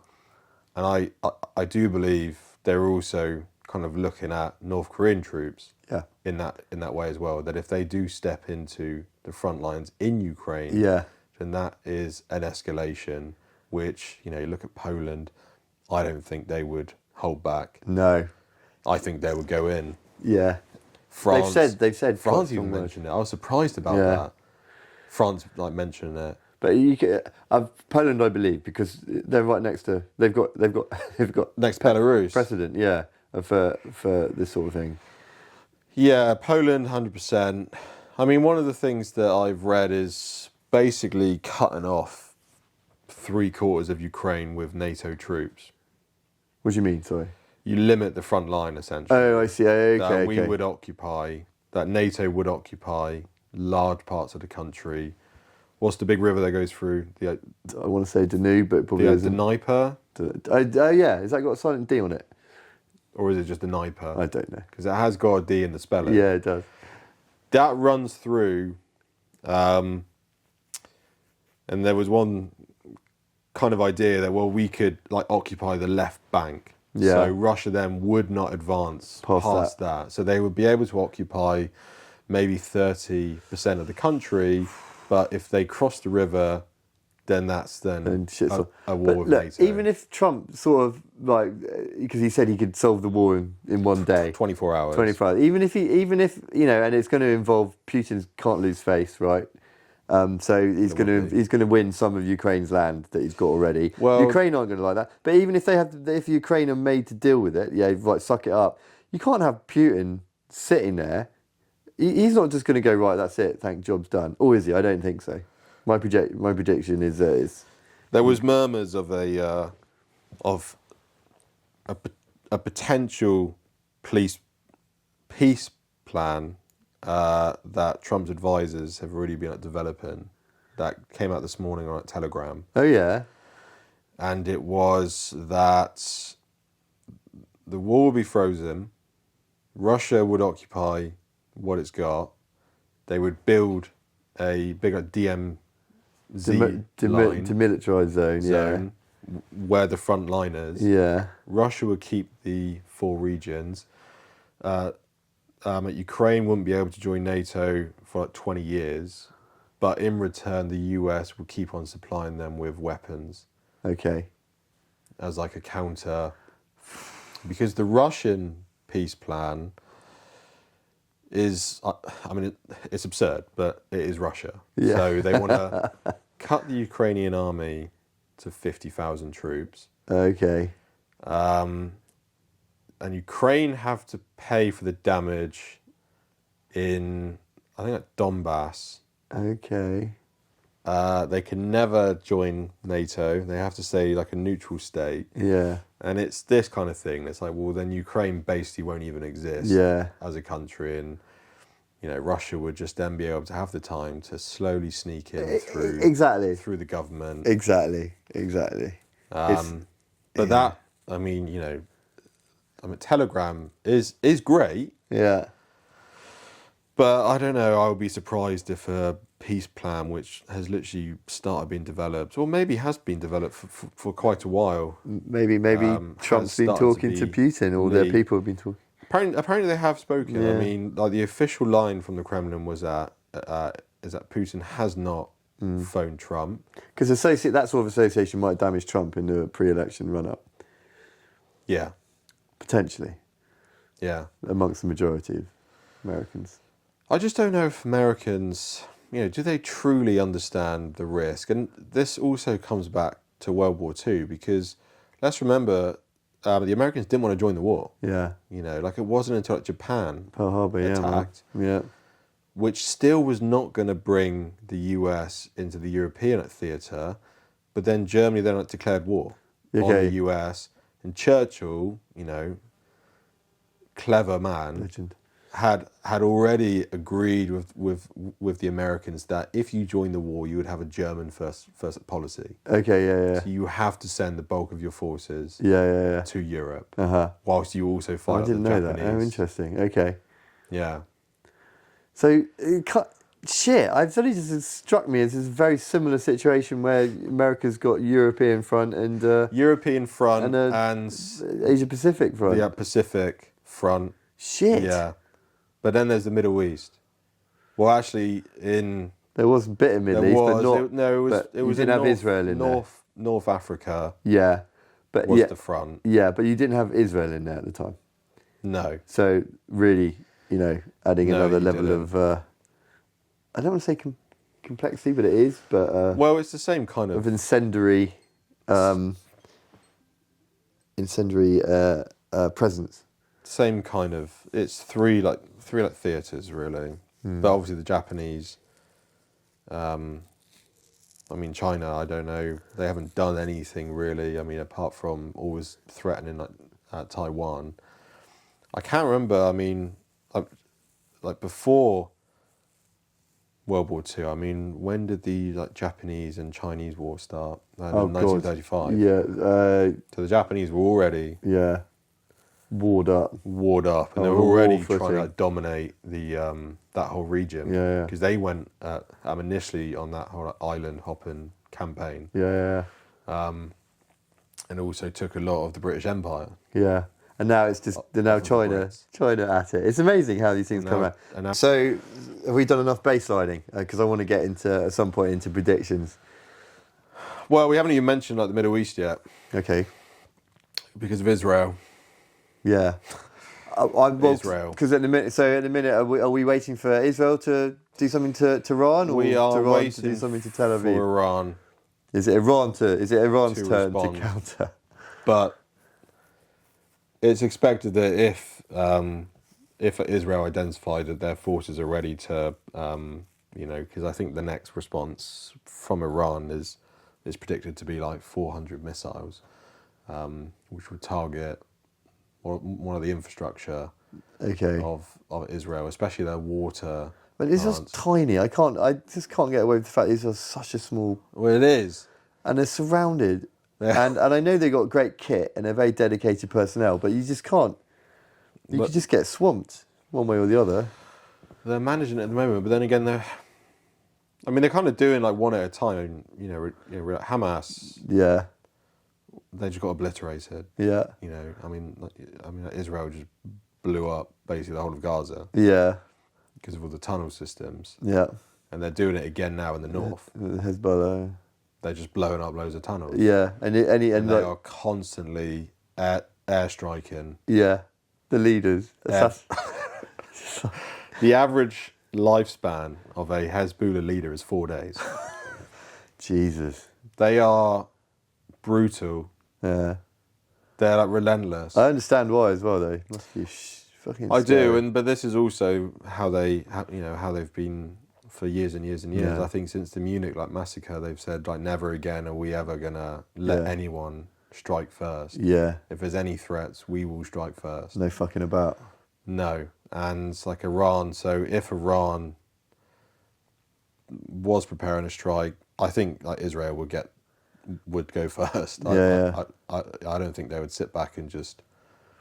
So I don't know how I don't know how capable. I know it's quite big. It's like last time I looked, it was like 1.3 million soldiers in the Iranian army. They've got some pretty good tech. They're working on nuclear weapons. They might have them. I don't know. It's hard to know. Yeah, I mean, this is why the US developed is it the mother of all bombs? The bunker buster. Bunker buster to go. Yeah, to go in to the underground facilities. Yeah. I mean, Israel have said there's no way on this earth that will ever let Iran have nuclear weapons. Okay. So you would imagine that they know as well. They probably got people working in the nuclear program. Yeah, they've got Mossad are just not to be fucked with. Yeah, they are. I mean, look at the pages. Yeah, Jesus. Ballsy. And then so the Russian, there've been some explosions. One in the DHL. The depot. UK, yeah, and one in maybe a couple in Germany. And they think the theory is it's like magnesium in those magic wand massages. Yeah. I think there's magnesium in there or something that's then triggered at a certain point. And apparently it's a trial run. Obviously, for a plane journey from the US to Canada. Yeah, they said yeah. So I read that as well. So the Russians are on it. Everyone's on it. But the pages, I could not believe the scale of that operation. Yeah. I mean, from a purely I don't even know, the standpoint of how effective is an operation. I mean, it's just incredible, really, how they managed to get 5,000 pages. Yeah. Which 3,000 exploded. With a tiny little bit of C4 in there. But it's enough to maim. Yeah. To maim at somebody, and that was the goal. It wasn't to kill anyone. I think a lot of what they're doing, they've assassinated several leaders in Tehran, a couple of who were in highly secure environments in their home country. And so the fact that Mossad can reach out and touch you in such a way, it's got to give you the shits. I mean, they did it in Europe after the Munich massacre. Because what was the group called that actually did it? What, the massacre or the revenge? The massacre was Black remember. Swan or something like this. Okay. Black something. Their leaders scattered around Europe. Yeah. One was in Paris. One was in Norway, somewhere. Yeah. And they were all dead. Fuck. I think Paris one was a bomb in an apartment as well. Really? So so it's not exactly. What, subtle or what? Yeah. It's subtle and also minimises the potential civilian. Collateral. They don't care. And I understand it. I'm not saying it's the right way to go. Maybe it is actually. Maybe I'd do the same if it was my family. I mean, like you said, they are surrounded and they are not liked in that region whatsoever. Saudi Arabia put their support behind it. No, they did, yeah. Which is a pretty big move. But then Saudi Arabia more Western. But are they trying to become more Western aligned? I mean, look at the Middle East like that. I mean, Dubai is trying to get as many Western people over as possible. Yeah. And they're probably overlooking what they deem as very strict rules about alcohol and. I think this year there's been so far 2024. I was reading this earlier. How many executions, death sentences for things like stealing and In where, like in Saudi Arabia? Oh, There's been, I think, at least 208 this year so far. I mean, a few years ago with like Dubai, it was, there was people that was being put into jail for like 10, 20 years. There was that, like the English plumber who went over there, like for a holiday, and he accidentally touched someone's ass in a bar and he got put in jail, and the British government had to get him out. I mean, I know it's tax breaks, right? Well, 0% tax. I don't want it that badly. I want to. No. Yeah, but so. I've got a few friends who want to move out there, but. I know some people who've lived out there and have come back, and they said it was great out there. They didn't have any problems or anything. I think it's great if you're a single person with a good job. Yeah. But I wouldn't bring my family out there. No. And I wouldn't want to live out there anyway because it's too hot for me. Fucking hot. Too hot for me. Hot and sandy. Yeah. But yeah. Like North Korean troops are in Russia. Okay, and then I was talking to someone the other day about this, and I was saying I don't think that would be happening unless China said it was okay. Because I think like North Korea get around about 97% of their food from China. There is a dependency there. Mm-hmm. And I don't think that Kim would have done it without Xi Jinping's nod or some form of understanding. Most likely. Yeah, and so I'm kind of trying to figure out the hierarchy of the new axis of evil, being China, Russia, and then Iran, North Korea at the bottom. North Korea sort of floating around there. China is like the puppet master. But how do you think Vlad takes that? Because China used to be a communist vassal state, if you will. Like it was like the second big collection of. I know, but they're now in it. But Putin has had to go to China, and beg for a lot of things since the invasion, and that's kind of then like determined. Well, he's had to beg to fucking North Korea, theoretically. North Korea and Iran, really. Yeah. Iran, okay, because North Korea's North fucking Korea. That's just embarrassing, right? I'd be like, oh, fuck's sake, really? North Korea. Apparently, like, half the shells don't even work as well. Yeah. They have to clean all the shells first because they're so rusty. Oh, God, yeah. Fucking shit show. But then, like, the Chinese had issues last year with their military. There was that big, like, scandal with the shells. What happened? What do you mean? Obviously, they've been preparing to be war ready. Yeah, warfaring. And it turns out there was a massive scandal with the shells. That like a large percentage of them were filled with sand. Seriously? And so it's more corruption? They had to fire a whole bunch of military leaders who were a part of this scheme. Yeah. Because they were taking, obviously, the money, telling whoever, don't put any like gunpowder in here. Just find some sand. Just put sand in, which is obviously shit sand, 50 times cheaper. Yeah, we'll take the profits. So yeah, that pushed back the plans. I think I don't think China are ready, but I did read another stat last week that their navy. Yeah. Every 2 years they build a navy force. A naval force the size of the Royal Navy. Yeah. Every 2 years. Yeah. And they've got some severely sophisticated tech that is better than at least my awareness of what we've got in the West. They are, it used to be like made in China, it's a bit shit. Yeah, they make cheap, tacky shit, but they make some of the best kit in the world. And it's... But I guess that's the... I don't want to say advantage, but it's the freedom that they have to spend on their military. Yeah. Because the population can't say shit. Yeah. Here, I mean, look at Russia. They're spending what? Is it 9% of that GDP? I've read somewhere 40, now? But that's insane. That's proper war footing. So no, that was that was their budget for this year. Yeah. And in our measly like budget. We've you got- know, Rachel Reeves has committed 2.5%. Yeah. And this, it's just this whole European complacency just winds me up. Yeah. Is that we At still what point not do we taking it seriously? Yeah, that's it. At what point are we going to take it seriously? Is it going to be, oh, fucking hell, we're at it, let's ramp things up? There's a lot to be said for urgent requirements. We were banking on the US election. Yeah. We were banking on it because as soon as Trump was announced the winner, there's now a meeting in Europe.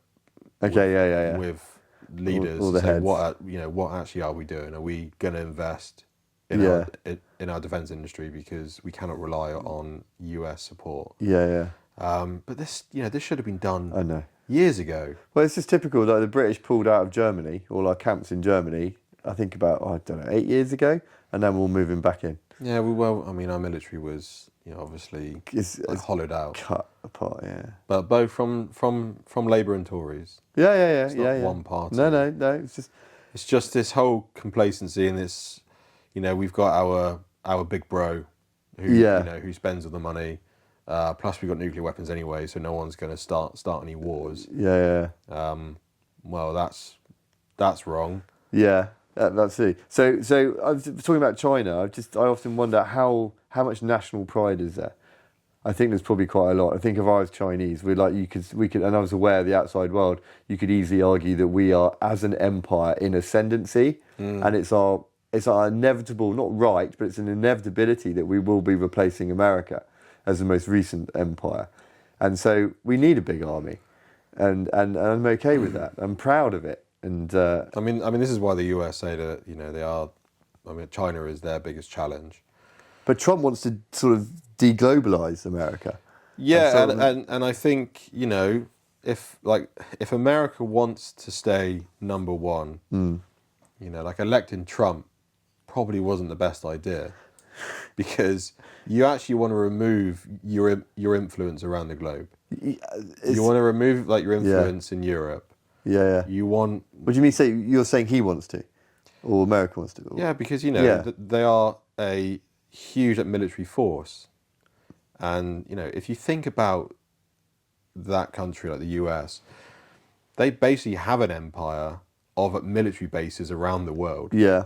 And they've kind of circled like China, which is why China are always trying to, I guess, expand, or they want to. But China and Russia, what they're doing in Africa, what they're doing in Cuba, yeah, Russia, they're massive. They've got it must be I am now feeling what China must have felt like, or another less friendly nation to the west must have felt like, watching all these beachheads, all these camps and these bases where you can fly B-52s over your lawn in about 3 hours, crop up. And now it's kind of the other way around. With the Chagos Islands, the Brits just gave back. That was one of my most critical bases. We've still got it, but we're renting it.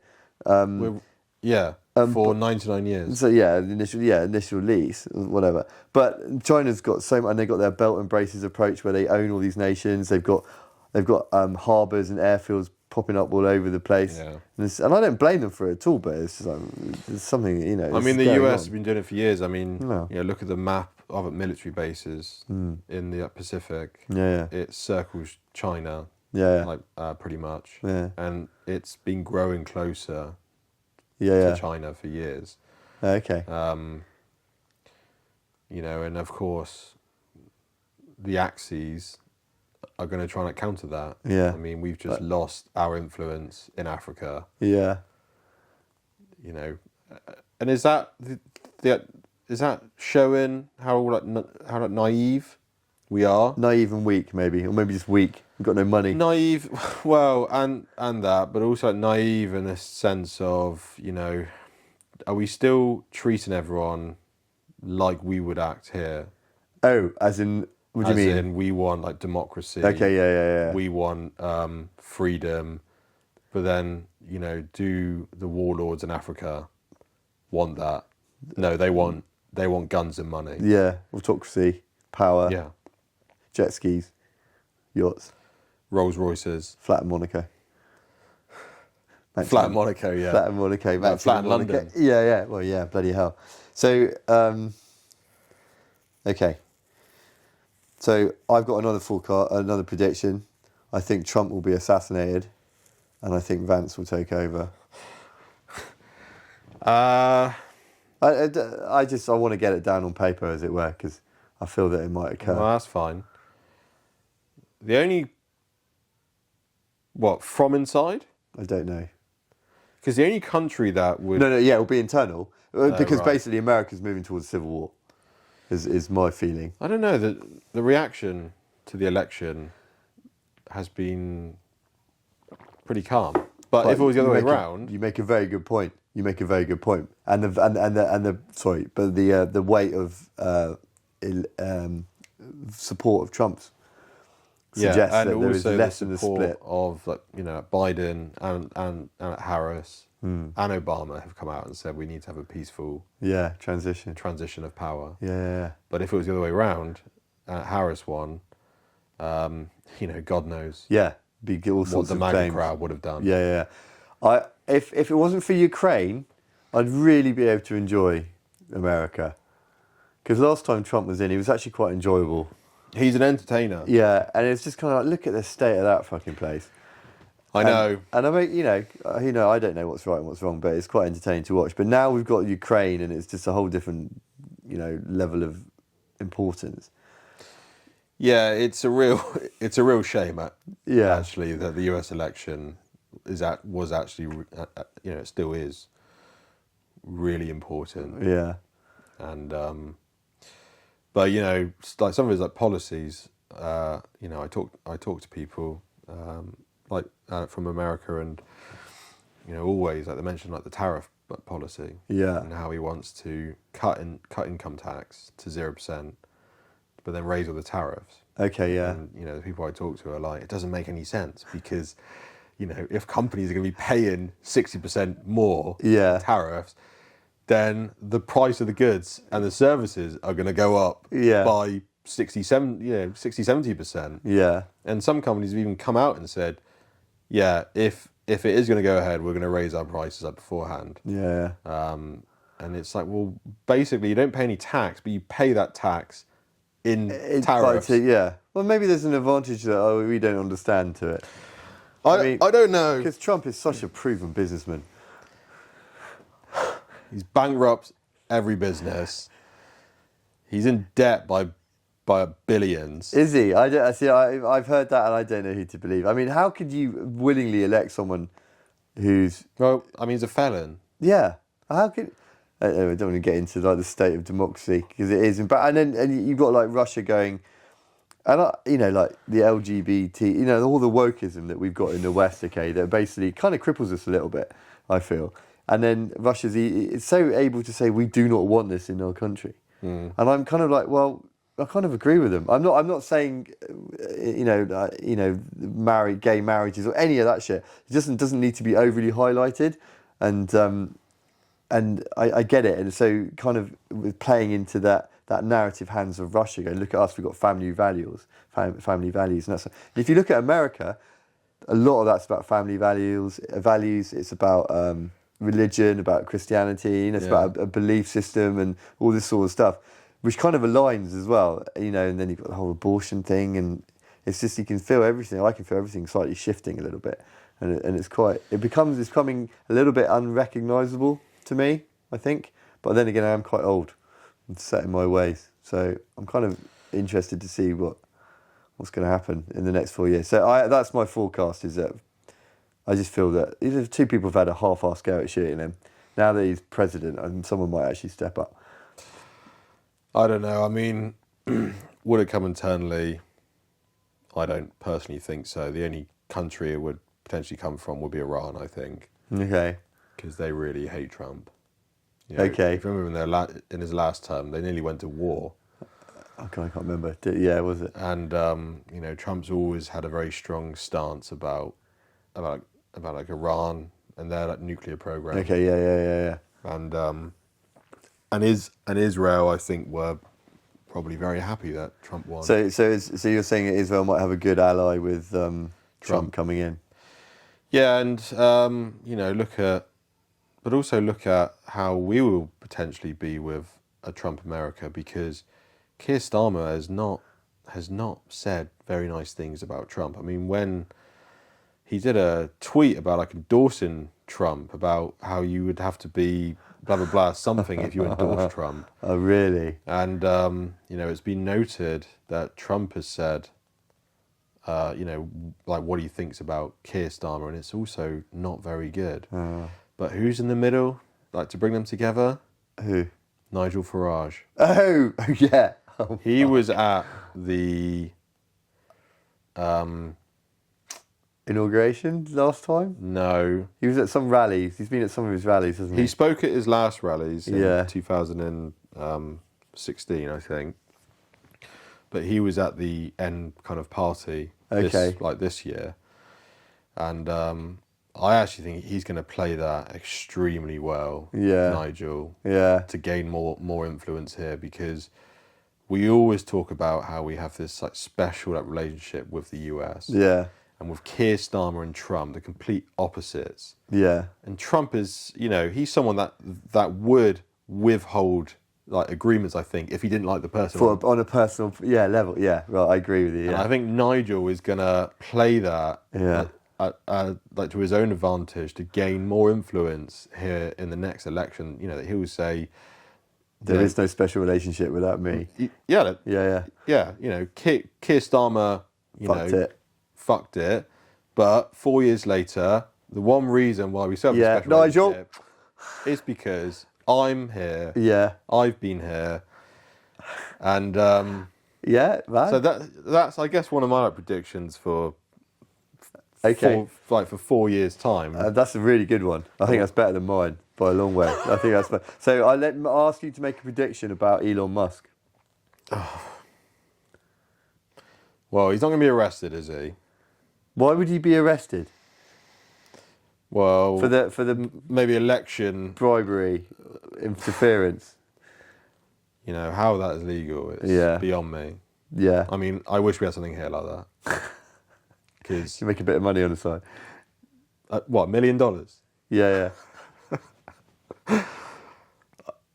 He is. I don't know what's been confirmed and what's not, but there's this new, department that Trump is apparently building that Musk is going to lead, which is Musk has called it Doge, What, like the Dogecoin.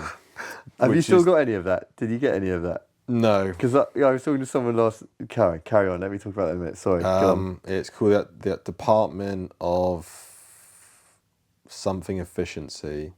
General efficiency. Maybe general efficiency. I'm not too sure, but he would potentially have the power to bypass regulations and to have a very big say on policies towards how businesses can act. Really? Which completely benefits obviously SpaceX. Could do Tesla. And Tesla. The other stuff he's got. And it would supposedly give him power to then harm his competitors by making very specific policies and regulations.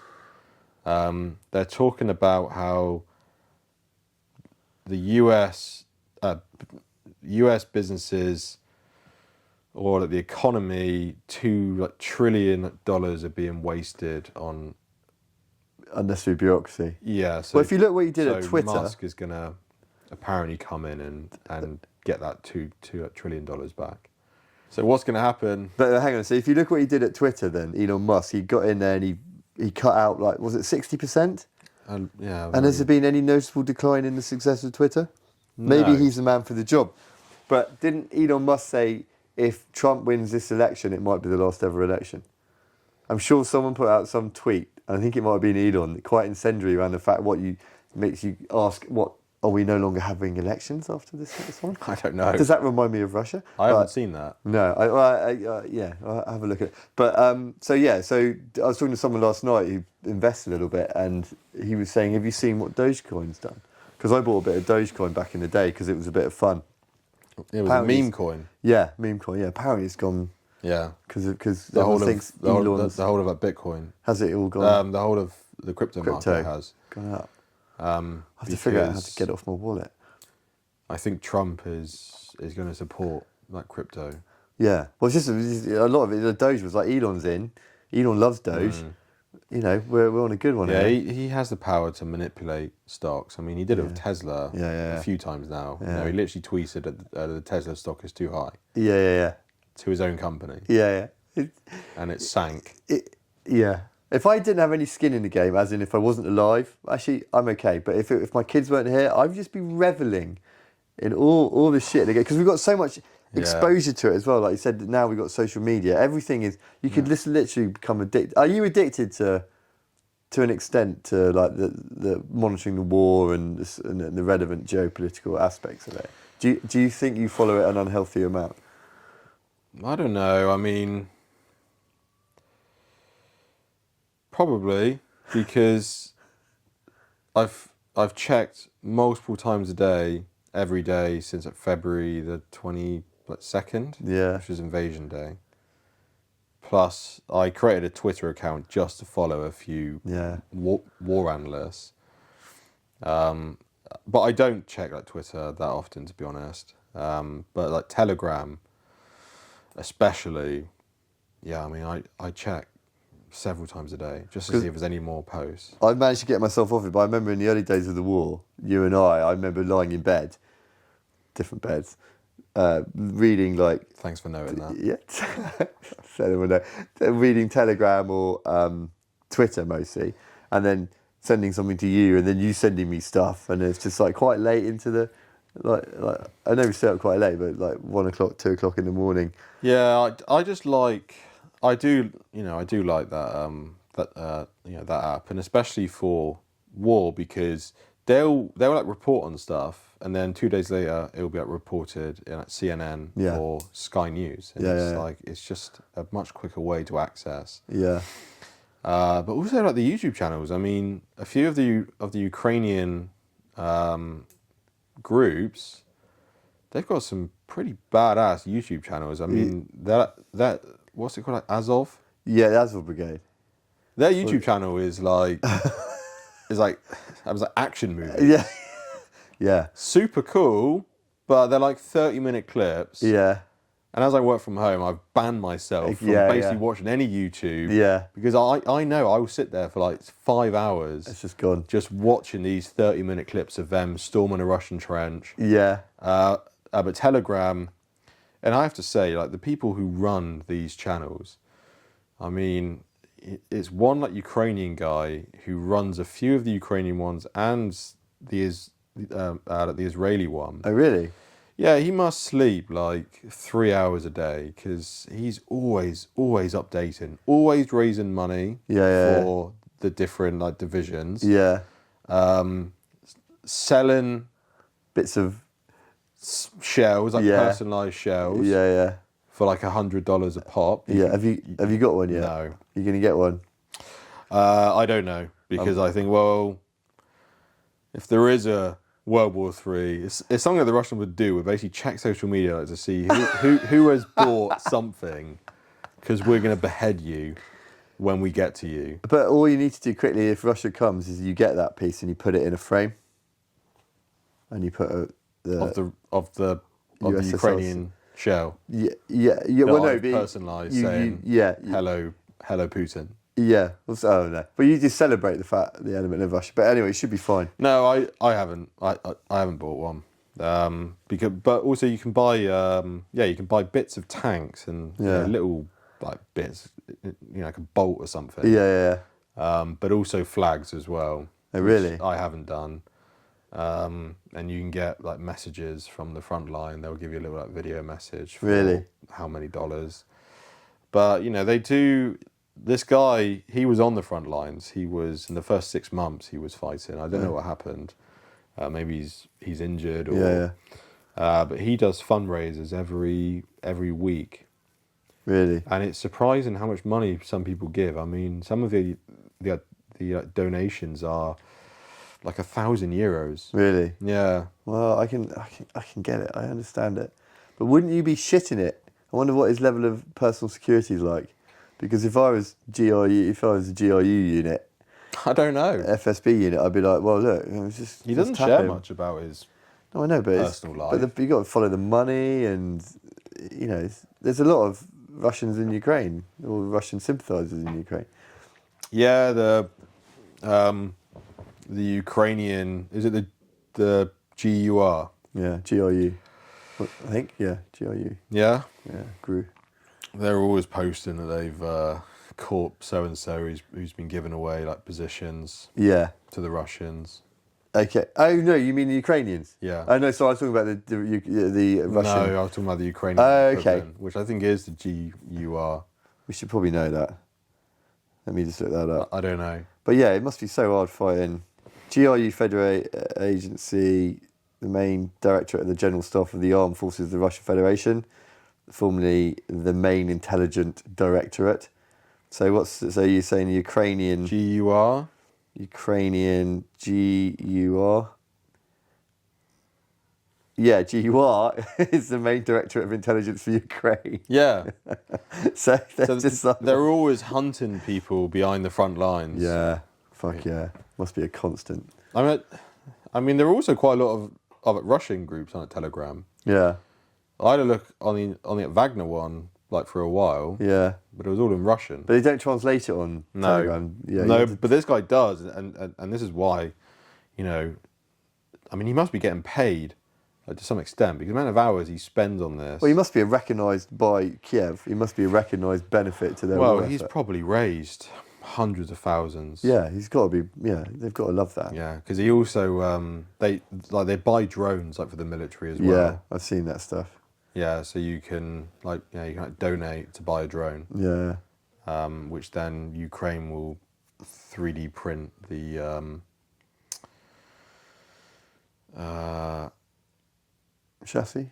I don't know. I don't know where you're going with that. What are they 3D printing? Well, they will 3D print where the grenades and the munitions will drop from the drone. Oh, well, they had the bit to hold the. They had a component grenades to the and drone. Oh, fine. Oh, yeah. They've got a new one now called Dragonfire, and it's Fuck. just anything to do with that type of ammunition. I think it's just so horrible. Is it phosphorus or something? Yeah. Isn't it? It's phosphorus, just basically melts everything, sets everything on fire. It's like the Russians have the TOS-2. Is that the That's a thermobaric launcher, and like the footage, there was a drone footage of a Russian TOS-2 Yeah. firing multiple missiles at targets, and you can't imagine that anyone survives, Yeah. because it's like, I think it's an airburst, Yeah. and it detonates, it sucks in all the air within like a 400 feet radius, and then ignites that like pocket of air Yeah. with flames, with a gas. I don't know what it is, but Flaming hot shit. flaming hot shit, which just Eviscerates you. yeah. If you haven't already suffocated to death through Yeah, lack of because oil. because of the vacuum that's Yeah. been created by it, It's bonkers. man. and it was always, and there hasn't actually been many mentions of those launches in a while, but it was always if the Ukrainian drone spotted one, then it would be like, quickly, let's send up a lot of drones quickly because we need to find it, and then we need to It's a solid return on like, investment take it down. Yeah, if you take one of those out. yeah, because that is something that, if you got a trench and a tree line, Yeah. that will be gone. Oh, mate.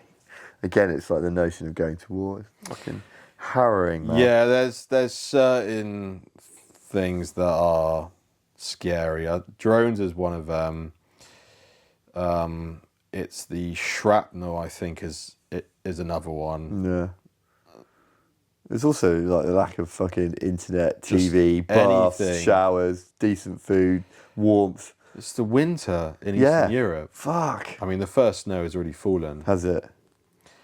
and temperatures will drop to potentially -20. Jesus. Just imagine being in a trench, Yeah. Just, -20. and someone's attacking you, trying to like You just don't even want to. fucking load your magazine Yeah. and that's, It's horrible, mate. Absolutely horrible. Yeah. Okay. We were going to talk about LinkedIn, but I think we should save it for another podcast. You are for it because I feel A little bit off piece. Yeah, I feel quite depressed. Because I've stopped following the war in as much detail as I used to completely because I haven't got, not that I haven't got time. Well, I don't really have time, but also because it's quite depressing. I find it fascinating. I still keep it fascinating, but it's just because I've got kids. I find it quite depressing.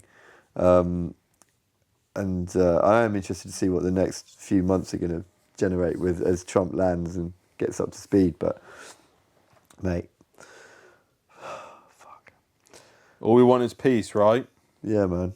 Fundamentally, yeah. And then air shows and weapon shows, so we can look at shit, and good films, so we can address war, but without anyone dying. There'll be a lot of films about this, like conflicts. Yeah. A lot of documentaries. You know the little Commando comics? Yeah. So I'm thinking of, I used to read them not vividly, almost religiously when I was a kid. And I'm thinking for Christmas when I get a subscription. But I was talking to someone who kind of works, who's written some of them. And I'm like, this is about 2 years ago. And I was like, why can you start doing Ukrainian war stories? And he was like, oh, that's a good idea. I thought, that's pretty obvious, isn't it? But I'm kind of curious to see if they're doing any of them. Because is it too soon? Is it? Because there have been some. There have been some. And there have been some films, some pretty interesting films came out quite soon after COVID about COVID and about pandemics and that sort of stuff. I think a lot of people are waiting to see what happens, how it ends. But there has been some. Well, some Ukrainian war films or Russian Ukrainian war. Not films. One actor went over and he created a big documentary about Ukraine. I can't remember who the actor was now. But there's just a lot of YouTube like battles, which some are as long as a feature film. Yeah. But they're real life footage, aren't they? You're talking about? Yeah, but there'll be like segments. There'll be actually the battles, and then there'll be interviews with the soldiers. Oh, really? I haven't seen those. Yeah, so they'll have interviews with the soldiers, which is in like Ukrainian, but there's the English subtitles.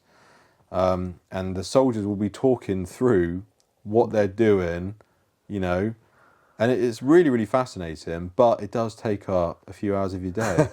And so I've stopped watching. I really hope that there is a fair, just peace. Yeah. You know, we cannot have a third world war. No. It just cannot happen. And will Putin keep going? It would be like devastating. Yeah. Suck.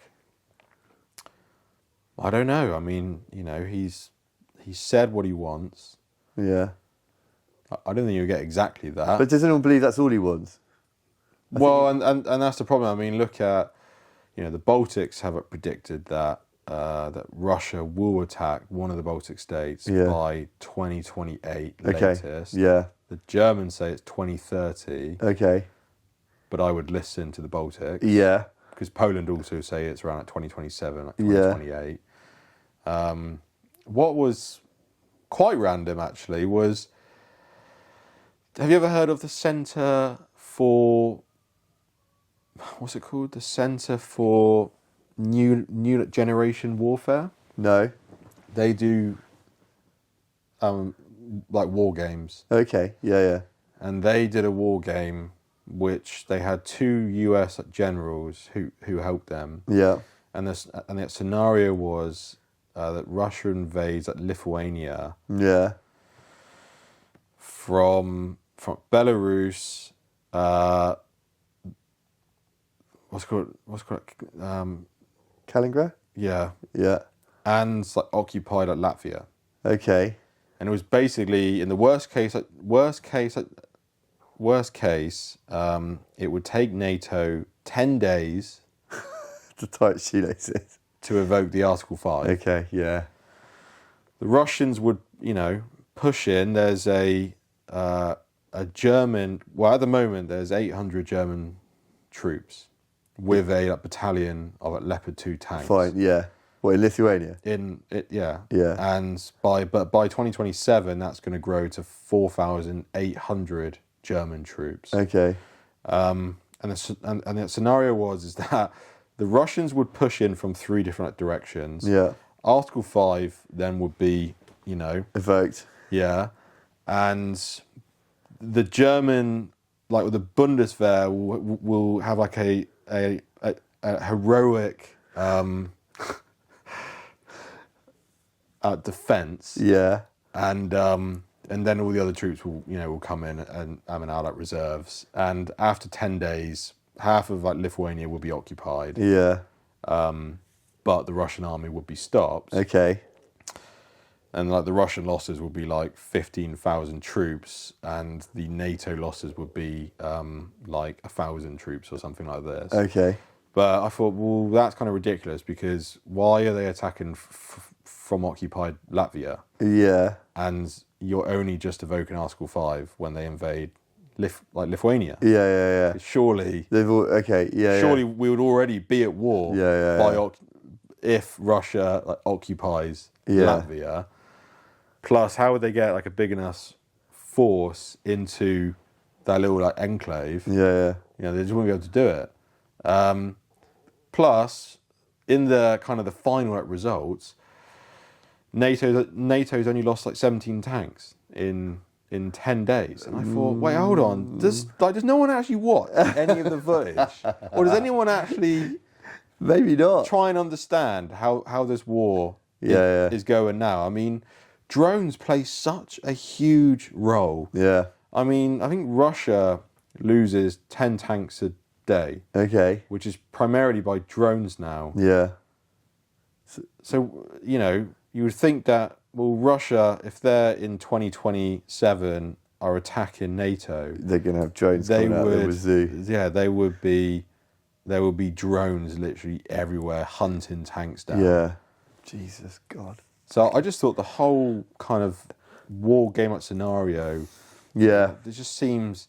It might just be something for piece of news, just to mislead or just a little bit ridiculous, to be honest. I mean, like the way it was worded, the fact that Russia, would lose so many troops versus, at NATO that would lose, 17 tanks, only a few thousand people. Yeah. But but everything would be stopped, and it's all good. Yeah. Well, we shall see, man. It's all gonna. Well, I don't know if it's gonna kick off, but something's gonna change. It's gonna be probably more change in the next 6 months than there has been for the last 2 years, maybe. Yeah. Or maybe not. I think it depends on the US. Yeah, that's what I mean. Yeah, with Trump. Yeah. What he proposes. God, I hope he's not a dick about it. Right, should we call it? Yeah, go on then. Thank you very much, Theo, for joining us and having a good old witter. I think we need to do another one soon. There's other stuff I want to talk to you about. Yeah, well, the more like professional stuff. Well, some of that stuff, but yeah, I think so. Yeah. All right, have you had fun? Yeah, loved it. Oh, good. Because I don't get to talk about this kind of stuff. Why not? Actually, why not? Because that's really interesting. Why not? Well, I've got 2 girls at home. What about some of your mates? And my daughter's 5. Yeah, well, okay, fine. So my wife, my partner, hates it. Yeah, I can't really kind of talk to her. stuff. So yeah, you're right.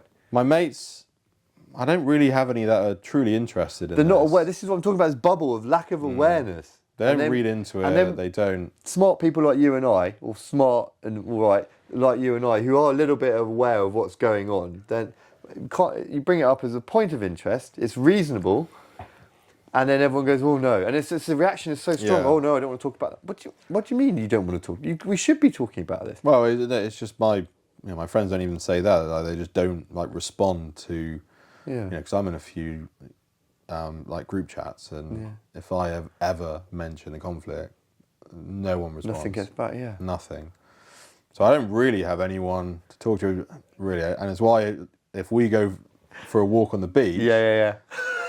It's literally all we talk about for 2 hours. We talk about a bit of business. Because I need to unload. Yeah. I think I might, over Christmas, I think I'll probably spend a bit more time. I'll be able to spend more time getting back into it a little bit. So we could have some... good chat. I mean, I hope it does end at some point because, I don't always want to be bloody reading about it. And it does put you on edge. It puts me on edge. That's why sometimes I stop a little bit. When I don't have to, for one reason or another, I can take my eye off it for a week or two. I'll actively do it because I can notice an improvement in my mood because of my ignorance of the impending doom. I don't know if it affects my mood. But you're very calm. Yeah, I guess I am. You got your Yeah, it doesn't really affect me like that. No, I'm quite sensitive. It just makes me think. Right, thank you very much for joining us. Thank you, Theo. Should we shake hands? See you next time. Cheerio. Right, cool. The Wittering Podcast theme tune is produced by Skins. Check out more information about him in the description.